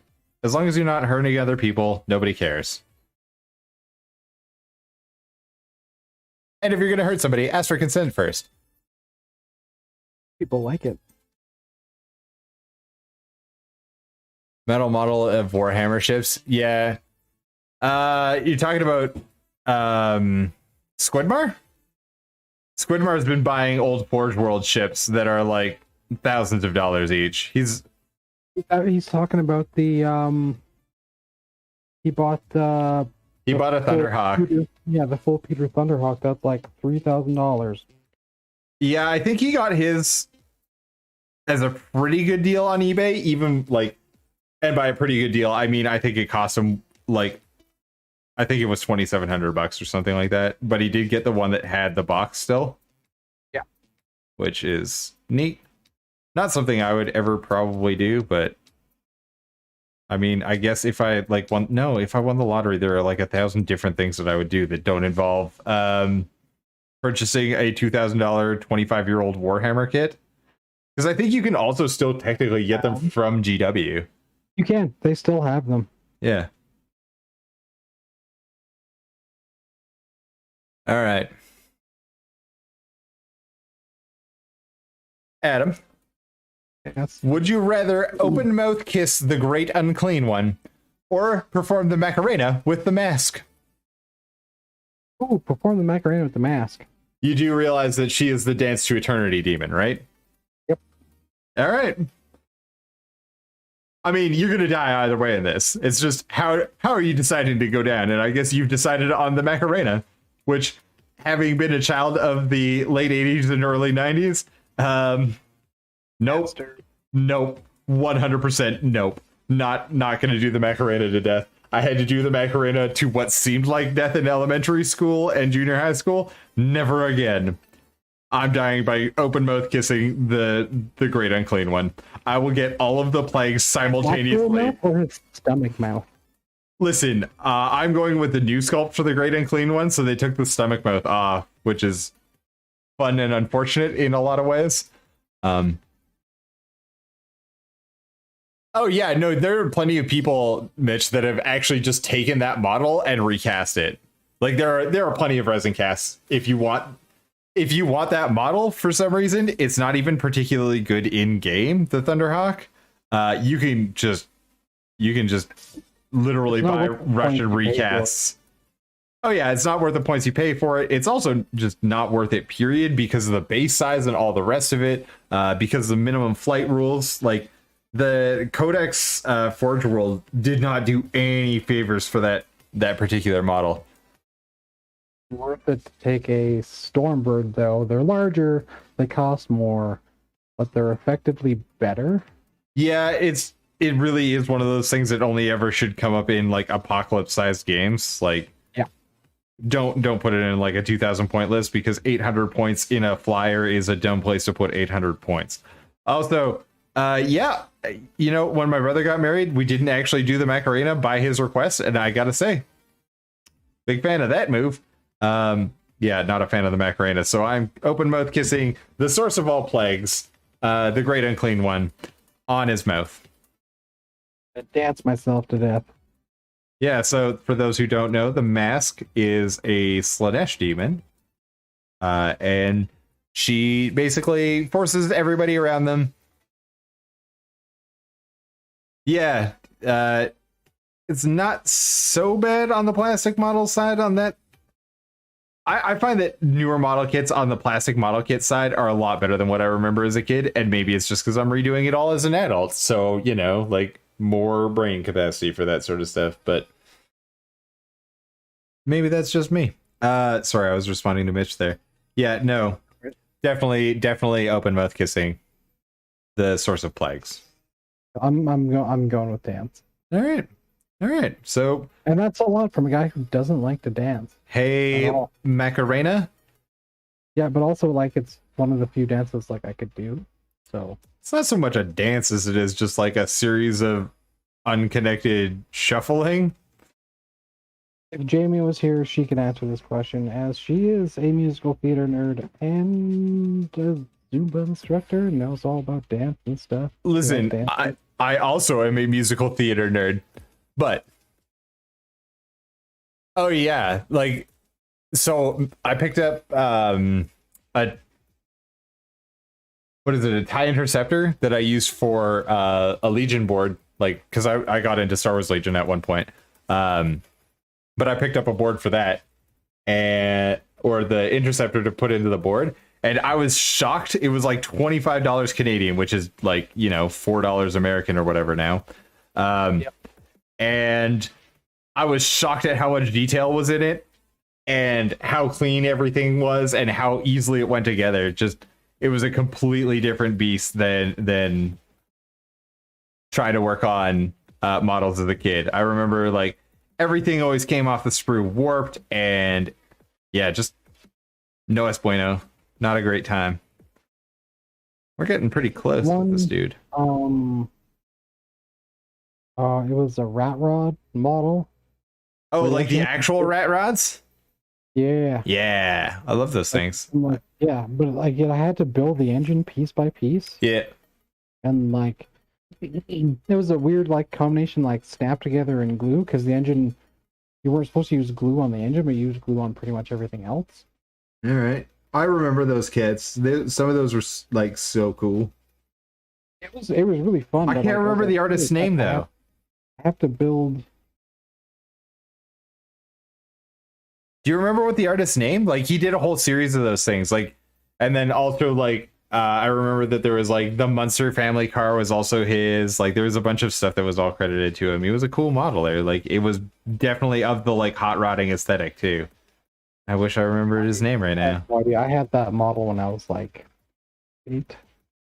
Oh, they still sell them. You can get them at PM Hobby here in Calgary. I'm sure that if you have a good model or a good hobby store, they probably still have some in stock from the 1960s when they came out. Probably. Oh, yeah. Daniel Barris, thank you. Daniels, Barris, and another guy I can't think of right now. Yeah. It's all in the same aesthetic, right? Like, I'm not crazy. It was like the late 60s when those kits came out. I mean, I wasn't a kid when that happened, obviously, but like that was one of the ones that my dad like sat me down and he's like, here, boy, we're going to build this model together. And I was like, this is actually really cool. I like these ones. So, and I remember it to today that it was fun. I just noticed there was a giant mold line that I completely ignored when I've been painting this model until like right now. And now it's going to bother me for the entire rest of the build. Fun. Fun. Good times. All right, Adam. That was the last one? I think we should get the last would you rather out there. All right. So, would you rather live the rest of your life as the original Tyranid warrior, or as the abomination of a mini that is the half vampire, half drake centaur from the Soulblight Gravelords? All right, so hang on. Before we go, we got to show what these things look like, right? So these are the original Tyranid warriors. Yeah. Okay. We're all good with those. Or, hang on. These guys. One of these dudes. What would you rather be, Adam? Would you rather be this abomination of metal? And just, or this abomination of new plastics? Sorry, I don't like them. They're so bad. There's such a bad mold line on this model too. Look at this. Look at how big that gap is. They just biffed it. They just didn't care. They were like, whatever, put our ugly model together. She ugly. Anyway. Yeah, I really hate the new vampires. Like I like the ones they released like before that, like the dude with the big bear cloak on him and stuff. He looked cool. Oh yeah, there's plenty of that army that looks cool. It's just those ones in particular, the half or the bestial ones that I'm like, nah, I'm out. Yeah, I'm going with the original Tyranid warrior. Because if I was a Tyranid warrior, I'd be mindless and I wouldn't care. That's true, but you would also look like that. So, like 4 seconds later, Space Marine. We don't even need a Space Marine to show up. It looks horrifying. And our half beast, half drake, half centaur, or half vampire, half drake. Like, hang on a second. We need to talk about this. It's already like its lower half is undead dragon, like it's undead drake, right? It's not a dragon because it doesn't have 4 arms. It just has bat wings. It is a So it's a drake. You could go with wyvern too. Yeah, it'd be a wyvern bard because wyverns are their forelimbs are the wings, where drakes are the 4-legged wingless ones. Okay, sure. Okay, well, our wyvern then. So elsewhere in the army of the Soulblight Gravelords, we do also have like undead wyvern, right? Like that is already a thing that exists in those armies. Okay, so knowing all of that, there are vampires and there are drakes, and the old joke always goes, how do you make a centaur? Did somebody become intimate? It means that some vampire became intimate with an undead dragon, with a zombie dragon. And yes, the metal abominations with hanging balls. Yes, you are correct. They are metal abominations with hanging balls. We should really focus. I mean, it's supposed to be a stinger, but also we don't talk about that because yeah, we can talk about it. It's gross. There's just bad models. I know that it was the 80s and that like Steve Jackson was doing like 90% of the sculpting work for them, and Steve Jackson is not a sculptor. But like also they're just bad, especially when you like the difference between those Tyranid warriors, Oak Trader, right? Originally, yes. Yeah, and the original Dean Stealers look way better than those models. At any rate, well, there is a guy who famously died from being. Yeah, you're talking about what's her name, Catherine the Great, or potentially, or you could be talking about somebody else. But yes, having relations with a horse. I would rather think that it is a form of potentially the patriarchy and people being like a woman leader. Boo. It was the same reason why there was lots of rumors about how Victoria was like ferociously sexual, but just like, and she may have been, who knows, like good on her if she was, but like there was a lot of like weird stuff that we do to female leaders. I know who you're talking about.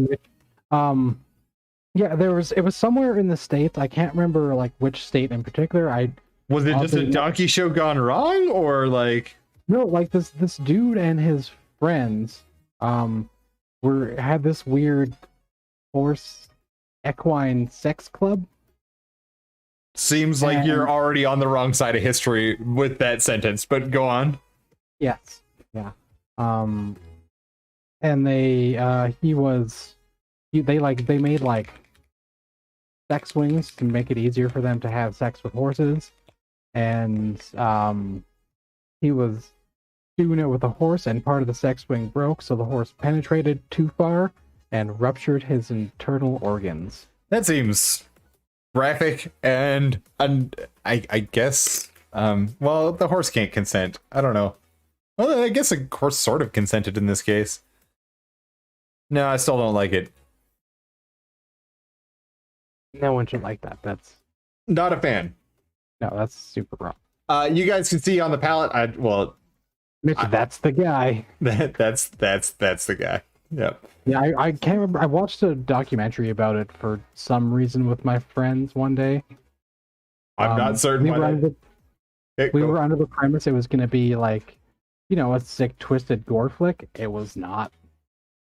We were all very disturbed and quiet that it was real. Was it a loving tribute? Oh, okay. It was just that it was real. All right. Well, also disturbing, but less so than a loving tribute probably would be. That would be a little weird, a little creepy. To our departed friend, horse relator Jim per stream. So I want to keep it in reserve, I guess, just in case something is even worse later, maybe. I mean, we've talked about some of the worst things on the stream. Horse fornication and Matt Ward. Well, I mean, to be fair, we don't have to censor Matt Ward. YouTube has no idea who Matt Ward is. Otherwise, they would be censoring him right now, too. I know how hard it is to design a game, and I feel a little bad for mocking Matt Ward, but also I hate the Ultramarines, and if he is responsible for that, I hate him by extension, so... It's fair, and you have every right to. Yeah, it was one of those things that went, yeah. So anyways, I dropped some Aldebaran Red onto the palette. I'm mixed out with a little bit of the Petroleum Gray mix that we had before, and I'm just going to go through. some of the places that I want to be a little bit more lively looking. In this case, I'm doing the little, like the fold underneath the eye. I'm doing around the lips, and then I'm going to bring a little bit more stark red into the mix. I am mixing it with the with our mid-tone here, so I don't need bright red, but I do want some amount of red. In particular, the lips closer to the mouth, underneath the cheeks, as I said, around the bottom of the eye, the fold of skin underneath the eye, I guess that would be his lower eyelid, and then just up into the nostrils. I should really be painting this with something that isn't a size 40 brush, and probably grab the cheater so I can actually see what I'm doing. The next thing that I'm going to do here is I am going to do a little bit of differentiation in the skin tone. I'm going to choose some spots. I'm thinking the ears right now, where we're going to do elephant, what up the elephant's rear end. Well, that seems like it's something that would happen. I mean, I've seen enough like elephants get fed up with, you know, whoever, and elephant just rips them in half. Not normally rips them in half. They don't normally just charge them to the ground and stomp them. But like, yeah, I've seen enough of those videos to have a more than healthy respect for elephants. I'm going to grab my cheaters. I just got to grab a pair of glasses so I can actually see what I'm doing. And by glasses, I mean like, whatever, they're glasses. They're magnifying whatever.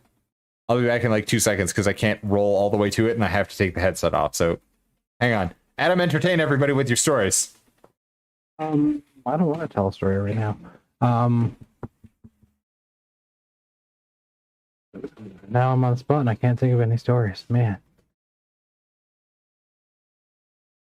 I do remember watching that video of the elephant sitting on a caretaker and chuckling and then being like, well, that's poopy for that guy. Unintended.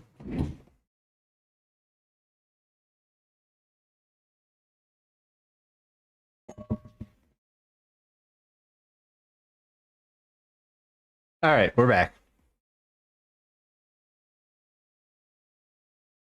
Awesome. I made a very poor poop pun about the guy who got set on by an elephant. I mean, listen, puns are the highest form of art. We should all salute your pun. It does sound poopy what happened to him, but you know.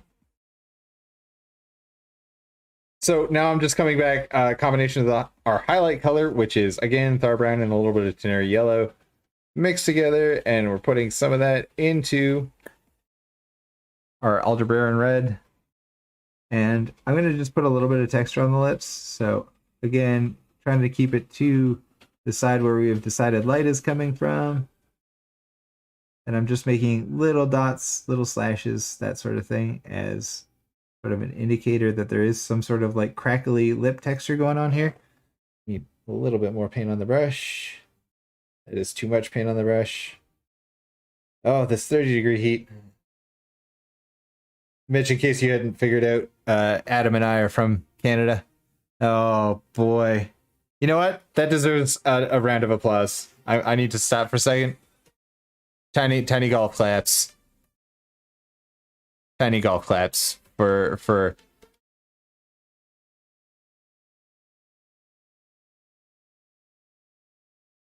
yeah, a little bit. As far as being similar to Thanatos. Yeah, you're not wrong.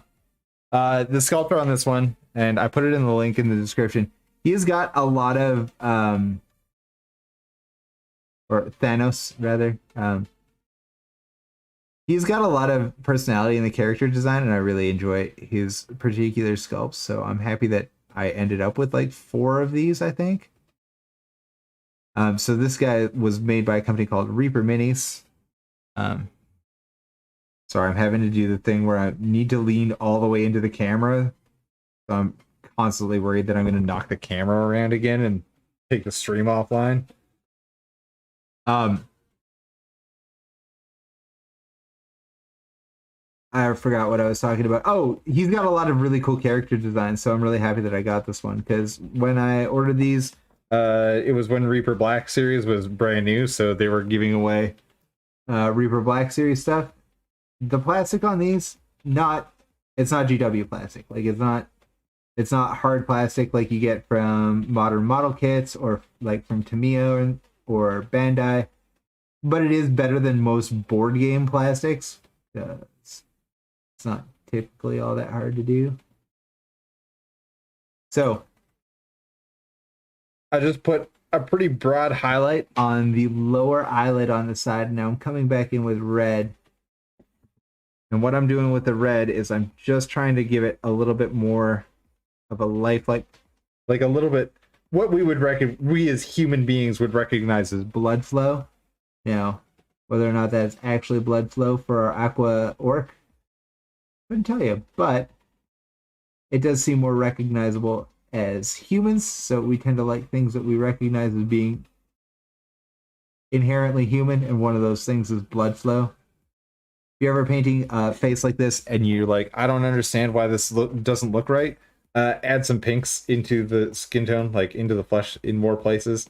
And if it is looking and you're like, this seems really, really red to me, come back, greens and yellows. Greens and yellows will save you. And I'm going to travel a little bit of that more pink tone that we've got now out onto the cheeks a little bit, just cleaning our cheeks up. And I'll put a little bit of it in the eyebrow and a little bit of it into the nose, just so that we've got a nice modulating skin tone. We don't want all of the skin on our model to be exactly the same skin tone. Skin is blotchy and weird. Sorry, I can't really respond to chat right now, Adam, so you're going to have to help me on that one, because I don't know. I don't know if it sounds like it. I am definitely like squeezed underneath of the camera and microphone so that I can see and use the cheaters. Later life 48 state driver, delivered to Ontario and quite a few others. Yeah, we're in Alberta.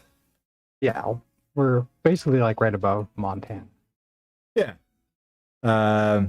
We're in, well, I think I say it every time. We're in Calgary.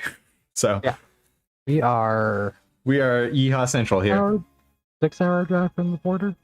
No, it's nowhere near that far. We used to do liquor runs to Billings in like 4.5 hours, going by 96 PBR for less than $100 American.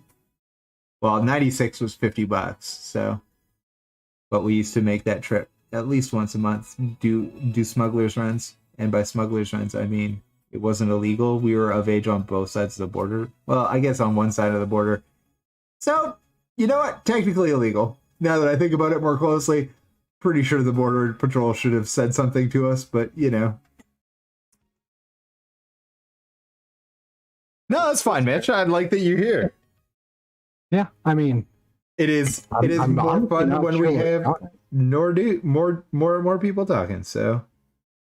Trust me, I go onto other people's streams and I just pretty much constantly type, so I appreciate you being here, brother. Okay, and let's get some of that detail onto the other side of the face now that we're there. So again, I'm gonna that lower eyelid is where I really want to get a lot of light. And I know that seems weird, but putting light directly under the eye helps to separate out the eye, and it makes the eyes look a little bit more realistic. Again, human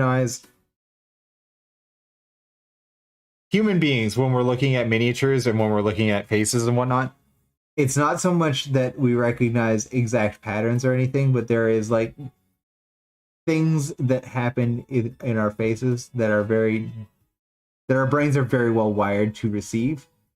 And we're just trying to mimic some of those in our models, because that's how you make nice looking faces, and not faces that look like an abomination from beyond the grave, a la old Tyranid warriors that look like nothing. They do not look nice. I would continue. Again, I think it was Steve Jackson that was the sculptor on those. I don't know for certain. The man is a multi-millionaire, so like I don't feel bad about making fun of him ever. But if it was somebody else and it was like your first shot, like it was your first day at GW, and they're like, "Can you make these warriors?" And you're like, "What's a warrior now?" And they're like, "I don't know, invent it." And then you come up with like weird 6-arm chicken. I guess like that's pretty cool that you came up with that, but also it's bad. It's bad by a modern standard. Yeah, it is quite. All right. We're getting much closer on this face. I'm starting to like where we're going with this. So I'm again gonna go in with that like more pinky skin tone that I've got on the palette there. I'm gonna have to mix some more of it up because everything is drying super fast. It is still probably 35. Hey, it's still 35. Actually, yeah, wait, yeah. Still 35. Spent a weekend in campground in Cavalry when I lived in Great Falls, Montana. Yeah, actually, Great Falls is a really nice place. I've never been. Really? Light and Shadow. Yeah, I've only been to the States a couple times. Oh wow. Oh, I guess San Diego, right? San Diego. I've been to San Diego twice actually. I went to SeaWorld when I was 6. Well, At the same time I went to Disneyland, so I've also been to LA. you've been to Anaheim at very least, and I'm sure you probably flew into LAX. Yeah, we did go to Hollywood as well and like walk around like look at the stars and stuff. Oh man, the Hollywood Walk of Fame. Keep your eyes on the stars. Always on the stars. Do not look up. Don't look at your surroundings. Don't acknowledge anything outside of the Chinese Man's Theater. Give us all your tourist dollars, please. That is when I used to call tow trucks at the time hooker trucks Okay. because they have hooks on them. Well, you're not entirely wrong. I was 6. That's fair. And I saw one and I yelled out, "Hey, look, there's a hooker truck," and there were like some hookers on the corner. No, that's not uncommon on Hollywood. On Rodeo. Really in all of that part of Los Angeles. You're just lucky that there weren't scarier people around who liked that term less. I mean, you're also 6, so hopefully everybody would understand. And you know, my dad was there. Yeah, and your dad is a scary beast, so Yes, yes, he is. Never have I seen a man with more scars all over his arms.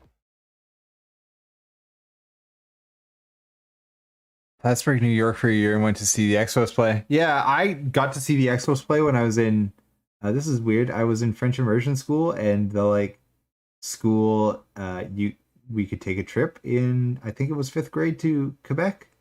My parents were like, "Do you want to go?" And I was like, "I don't really care." And I got to see the Expos play in the shortened season, actually. Now we can all guess what week and year I was born in. At any rate, this is part of the crummy part of doing stuff on the internet. At any rate, yeah, no, I got to see Expos play in the lockout shortened year. Oh, thank you for saying Calgary's beautiful. But that was also the year where in the first 50 games, I believe, no, they were. I don't remember when the lockout happened. All I remember is that they were in pennant shape, and then the lockout happened or strike happened or what have you, and then Canada's second baseball team was gone. So we're down to just the Jays, which I have been around a Jays game plenty of times. I've never actually been to one. I inadvertently watched the whatever team is from San Diego play a game. Padres? Yes. Was it baseball or was it some other sports ball? It was baseball. All right, then yeah, it's the San Diego Padres. Yeah, Although I don't think that they have a team anymore. Maybe I'm wrong. It was a couple of years ago when I went there with Jamie. We were in like a weird loungy party area above in like a tower next to the stadium, so we got to watch the game for free. Nice. And then there was fireworks because it was the last regular season game for them. Neat. And the fireworks were going off like eye level. Also cool. Yeah, it was really cool. That's super cool, Mitch. Sorry, I am trying to like hold my breath, talk, and concentrate all at the same time. So none of those are working out particularly well. Sorry. If you guys can't see, I am like, I think I can get my nose under the lens. I can't quite get my nose under the lens. I'm very, very close. Let's see. Hang on. Near a lake and a really fancy hotel. Could be Chateau Lake Louise. Yeah. It could be Banff Springs. I mean, there's a lot of really if it was up further north, like Jasper area, there is a Jasper Park Lodge.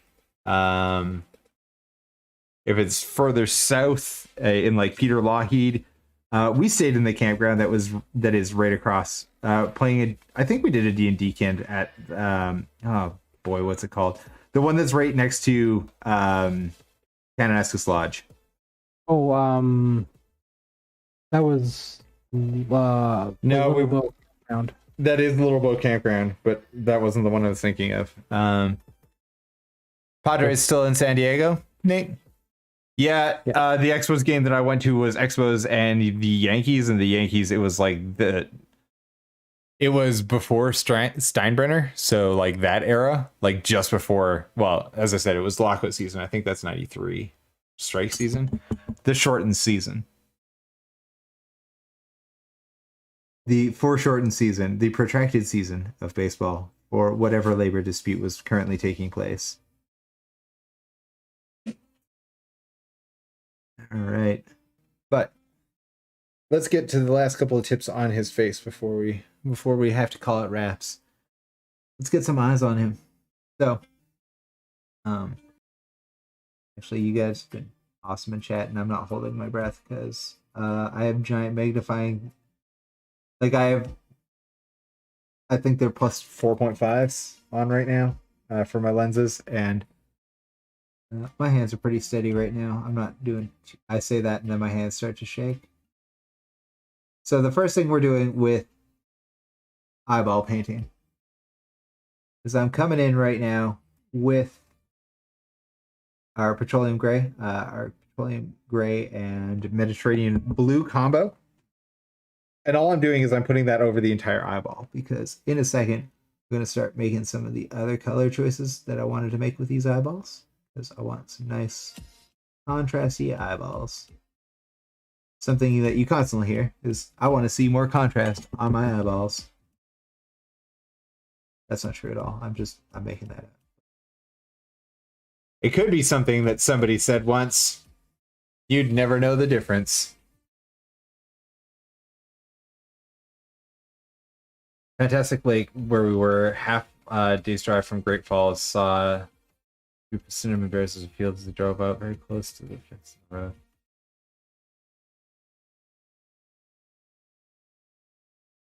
Yeah, Mitch, I gotta say, like the whole hand tremor thing, for me, it is very daily.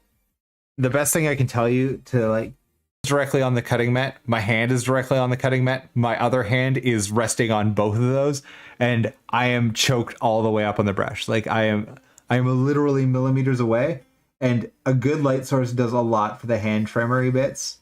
Like it doesn't get rid of the tremors. Nothing gets rid of the tremors. That is the way it is. But giving yourself a good stable platform to work on is probably the best way to mitigate it. Because if I was to just hold my hand, like you can see, if I just hold my hand in the air, there's movement. Like there's always going to be some amount of movement, and getting tiny little eyes and stuff like that. Some amount of movement translates into eyeballs being everywhere. So just getting yourself into a comfortable position with lots of light, because that's the other thing that helps with, at least for me, and I'm not gonna claim for everybody that this is the case. Having enough light also helps me, because I can see. I tend to be able to guide my hands better. When I can guide my hands better, they tend not to tremor as much. Not saying they don't tremor, they just don't happen to tremor as much. So I don't know, take that with a grain of salt. Say, Steve, you're full of it. Go away. I haven't read the comments yet, so I want to clean up the disaster area that I am making of his nose. He says he also uses magnifiers when he builds and paints, and yeah, he always makes sure he has a steady rest and uses really good light.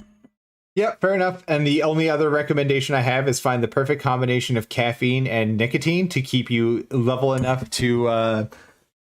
That for me is the other part of it. Regulating body chemistry through the use of Two completely legal but foreign substances to my body. So I'm coming in with our Teneri yellow and sour brown mix. And all I did, so I'm not entirely happy with the placement of that eye, but let's see if we can get it on cam. A little bit too close to the camera. Yeah. So you guys can see, all I did was put, after I got all the black on there. Oh yeah, you absolutely have to have good light. Daylight 5500 to 6250K. At any rate, I just touched 2 dots. So 1 dot on either side of the pupil. Yeah. I have to find that right frequency of the shakes so that you are absolutely correct. But all I did was I painted it in all black, and then I just put in 2 dots, 1 on either side of where I wanted the pupil to be looking. And now that I've got 1 eye established, my next bet here is I want to get the other eye looking in relatively the same direction. A lot of this is going to be me swapping back and forth quickly before I actually put down, so that I have some sense of the direction of his eye. Make sure I got paint flowing.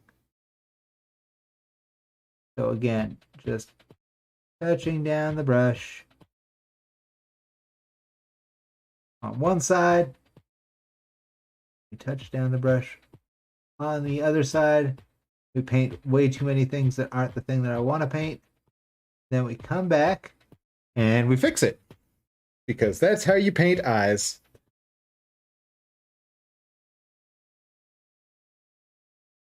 Stick with figures with full face helmets. Yeah.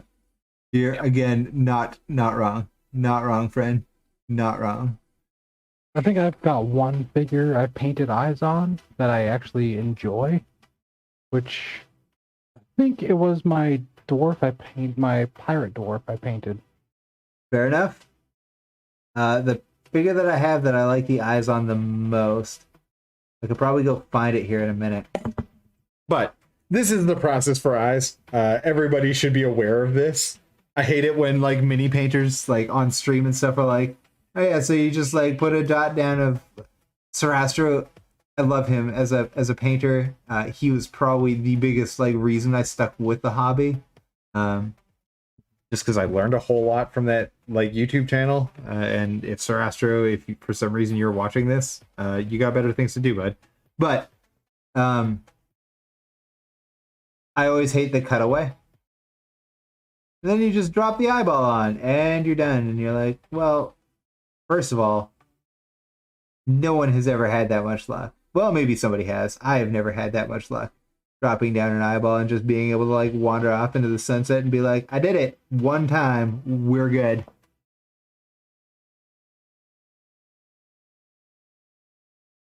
Paladin in full plate. Yeah, I think that my magnum opus is still unfinished. I mean, we got pretty close with the Dark Angel. He's nice. He's not like the best model I've ever painted, and I don't think I've ever like gone through and that's the thing with me is I don't think I've painted the best model I will ever paint yet. The one that is finished that I'm probably happiest with, I don't know. It's an interesting one to think about. Which paladin do you remember, Mitch?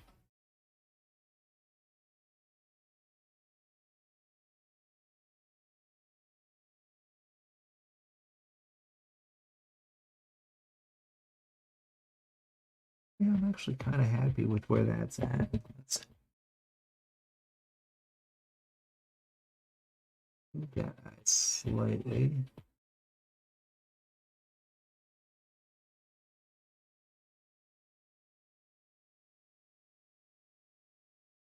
So now that I've got 2 eyes that are relatively close, being in the right spots, I'm just sort of refining where both our pupil and the scalars, the white parts of the eye, actually located. And I'll go in and fix up a little bit of the mistake that I've created underneath the eyelid here. We'll bring some red back into that so that he doesn't look like he is dead.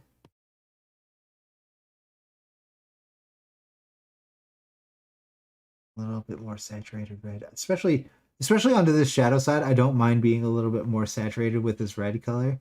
We got a lot of color complexity going on this side of the mouth already. Might not. It doesn't look so bad. Let's finish up this cheek too while I'm at it.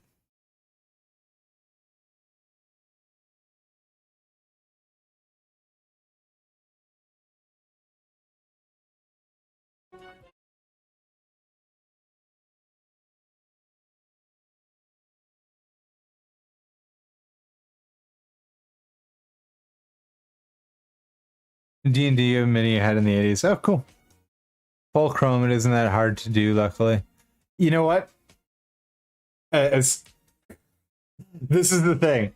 As somebody who has been searching for like the chrome, right? Like I want chrome that looks like chrome on a car, like highly reflective. It has been a lifelong search, well, a hobby long search. I don't know. It's been about 5 years that I've been looking for the chrome. I've tried all sorts of products. I've looked in all sorts of places. I watch unending amount of painting videos and hobbying videos and modeling videos and miniature painting videos. I still haven't found it. Burnished bronze on the shield looked cool. Yeah, I can see that happening. I really do love bronzes. I'm way more into bronze and brass than I am into silver and gold. There are some silvers that are interesting, but most are very much not. And most golds, like as soon as I start adding the things that I like into golds, everyone's like, that looks like brass because I'm adding green to gold. So yeah, of course. Like, yep, you are correct. I have painted brass. Good me. Just gonna block out a little bit more shadow here on the back of in these muscles and on the flats. Anyway, that's not what I need to be doing with a number size 1 brush. All right.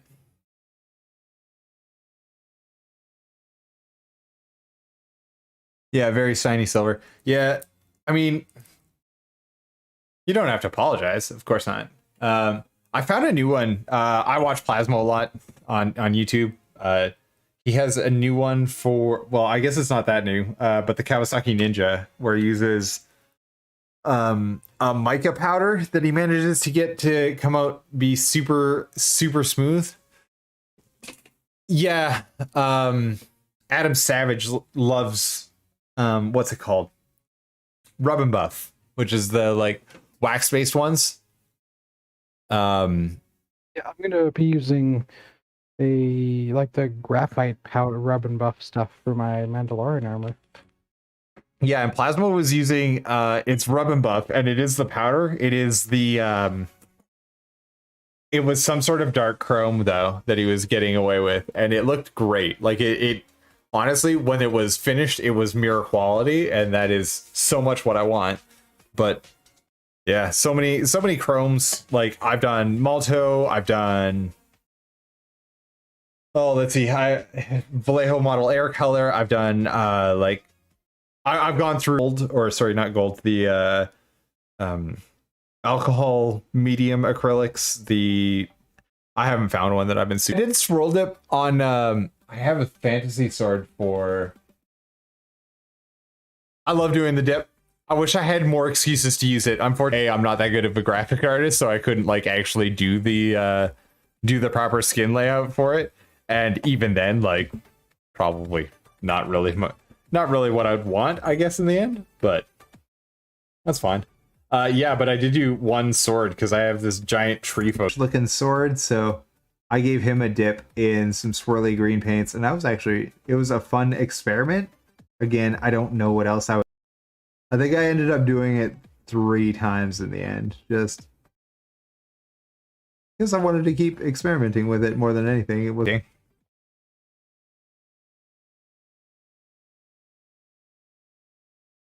yeah, not that long ago. Where'd they go? I have Weathering 6 that I bought that are, I think they're mega ammo. Oh no, they're AKs. But I really like these things too for weathering stuff. They are acrylic and they are water soluble. They are actually really great for Inca gold ink with the Tamir clear red paint over it. Looks awesome. Yeah.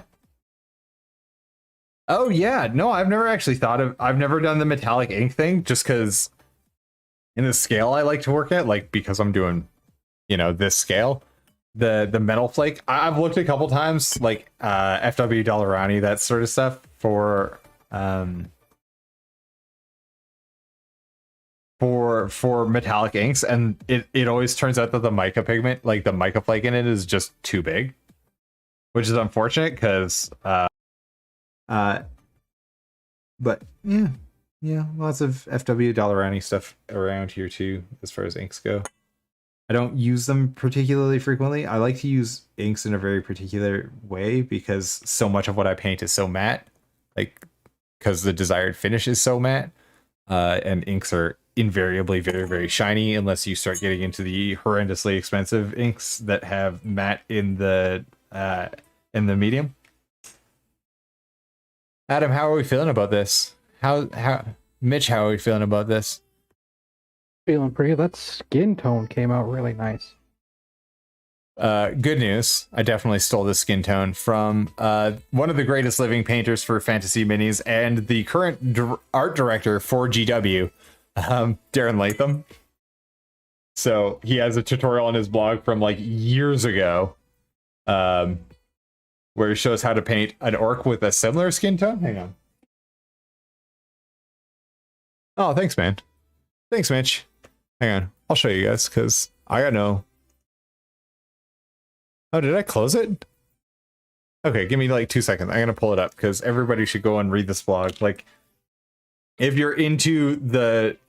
Not even GW's art style. If you're into acrylics, it is an incredible resource for acrylic. Oh, there we go. I got it. So this is Darren Latham's blog. You can see this is not the most recent post, but most of his posts are back in ye oldie days before he became before he moved up a little bit within GW. He worked for years in the heavy metal team and is now a sculptor or became a sculptor. And I now believe that he is the art director for GW. You can tell that this isn't all heavy metal style that he's painting in because dude's a god. Like, it literally, I don't know how to explain this. His stuff ends up on Pinterest all the time. His stuff ends up on Pinterest, like Instagram, that sort of stuff, just all the time. And it's amazing work. He can't win awards because he worked. What was it last year? What was it that won the best mini of the year from GW last year, Adam? I can't remember. It was some big monster, and we both really liked it. Doesn't matter. But he was the sculptor of it. Like, he sculpted New Nagash. New Sigvald, also his. But he also sculpted Belcor. And that was the one that won last year, was Belcor. At any rate, just an incredible painter. It's resaminipainting.blogspot.com. I'll throw it into chat here in a second. Absolutely phenomenal painter. I cannot recommend. Before GW, and I think that this is very likely to happen, before GW pulls all of his stuff off of YouTube permanently, everybody should go and download all of his YouTube videos, because they are priceless artifacts of mini painting. And if you don't want to happen to pay for Warhammer Plus in the next, what is it, August the 28th, I guess it comes up. Yeah, go and download them all. Just look up Darren Latham on the internet. You'll find his YouTube. You'll find his YouTube long before you find his blog. So, but yeah, that's what I have to say about that. So, I'm gonna take a couple seconds and talk about our model here. Things that I would improve. I was to spend another couple hours on this, which I'm not probably going to. I'm probably just gonna hang it up on the shelf at this point. More smoothing out of the skin tone. Just, it's a little rough in the shadows and whatnot, so that'd probably be a big thing. I'd also want to see a little bit more contrast between, like, the ropes aren't painted right now, obviously, but I'd like to see a little bit bigger contrast there. So this would probably be the place where I'd bring in a more harsh yellow. Like, if I was going to bring the Teneri yellow into the model in a big way, this is where it would go. yeah, other than that, like, it's just at this point it's more of a from our nice little 3/4. We've got a little bit too much shadow just behind the eye there, but that's fine. Yeah, that would be basically it. So thank you for guys for being with us for the start of birthday week. I really appreciate it. The normal closing, because normally we close out the show, I say a whole bunch of things and then we like rush off the air and all the rest of it.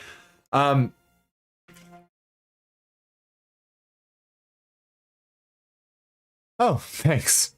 Yeah. Oh, you're talking about, yeah. Darren's stuff is just ridiculous. So yeah. Because it is birthday week, I wanted to take a second today. Followed me at one point in time. But YouTube follows are weird. So I'm going to give a shout out to all of our Twitch followers: Meliflow and Shinobi, Saxbox, Arivian, Ariv and Dark Arrow. There we go. God. Ingvar Red Wolf, Gore the Fennec, Past 7 Painting, Dodds number 87. My name is Mr. Red.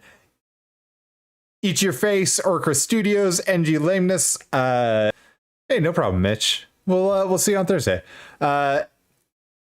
Fairy, Spadcheck, Silent Seth, Barkack Studios, and Splinterbrush Studios. Thank you to all you guys from YouTube: Seth Cross, Josh Verge, Laysonic Miniatures, Sean, who's not on the stream tonight, or if he is, he's been incredibly silent. Occupational Hazard, Eli Rixey, Mitch, Nemesis 11211, Shy Violet, and the nearly 24 of you who it doesn't show up on here. Guys, thank you. I know it's birthday week, so I'm going to be really sappy about all this. I would like to thank all the people who've given me love on Instagram: Mike of Chaos, The Old World, Roz Workshop, Z Raccoon or ROS Workshop, Adam the Vamp, You're a Baby, and the like 475 or 460 plus of you that I'm forgetting right now. I would like to special thank you to Ms. Geiki's The Old World Miniature Painting Den, Splinterbrush Studio. Thank you guys so much for your love. It's awesome to get to talk to other creators, ask you guys questions, try and figure out what I'm doing on here. It has been absolutely invaluable that I've gotten to meet some of my YouTube heroes, well, at least through Instagram. So like, thank you guys so much. I also want to thank all the people who are much closer, I guess, in physical proximity, although some of these people could live in my backyard and I guess I would never really know. I want to thank Jamie for supporting Adam and letting him spend 6 hours a week nerding out with his buddy. Thank you, Jamie. I'd also like to thank my doggos, Artemis and Apollo. Here, I'll even, because I haven't done it to date, here's a picture of my dogs. That's Artemis is the yellow one. Apollo is the black one. She's a beautiful girl and he's a beautiful boy. Let's see. I would also like to thank my roommate V. She's given a lot to the stream, including the camera that I get to use. Brother, I can't do this without you. I love that we're able to hang out during the pandemic and that we'll be able to get even more once we're jabbed. We'll get there again. I appreciate you just being here, being on this awesome journey together, man. Thank you so much. You are the very best at answering those fan mail I've been sending him, and like came on the stream, I would boot your ass immediately. But then I would leave gladly. Right? Just so we can all listen to a painting podcast with James Earl Jones voicing it. Anyway. Yeah. So I love you probably second to James Earl Jones. So thank you so much, man. Yes, dude. All right. Thanks everybody for watching, commenting, being with us in chat. Mitch holding down chat for us. I'm Steve Thomas, Choice Minis. You can follow me on your social media of choice at Choice Minis. Adam, where can people follow you? You can follow me on Instagram at beach_vacation_Mando and follow my Mando cosplay. Sweet. If you liked what you saw, take a moment, give us a like, subscribe, hit the little bell icon, give us a follow. Hey, we are approximately, 31 people on, 31 followers on Twitch from getting so you guys can subscribe on Twitch. I would love it. But yeah. Blah, blah, blah. I'm reading my, yep. If you have any suggestions for more models or like segments that you'd like us to feature or just feedback in general, you can always hit us up, Choice Minis, or DM us on Instagram. I like talking to everybody.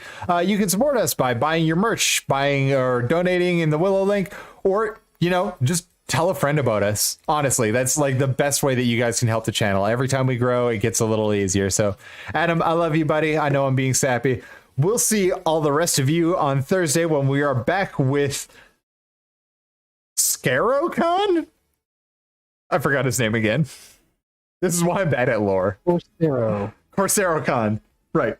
Crunchy cans. We'll be back on Thursday, July 1st, Canada Day. So it's not just your and my birthdays, it's also Canada's birthday. We'll be back on Thursday at 8 o'clock Eastern Time, 5 o'clock Pacific, 6 o'clock PM right here in Calgary, Alberta, Canada. Do something about white supremacy. Get the vaccine. Finish it up, everybody. Hey, Cab, I love everybody. Have a good night.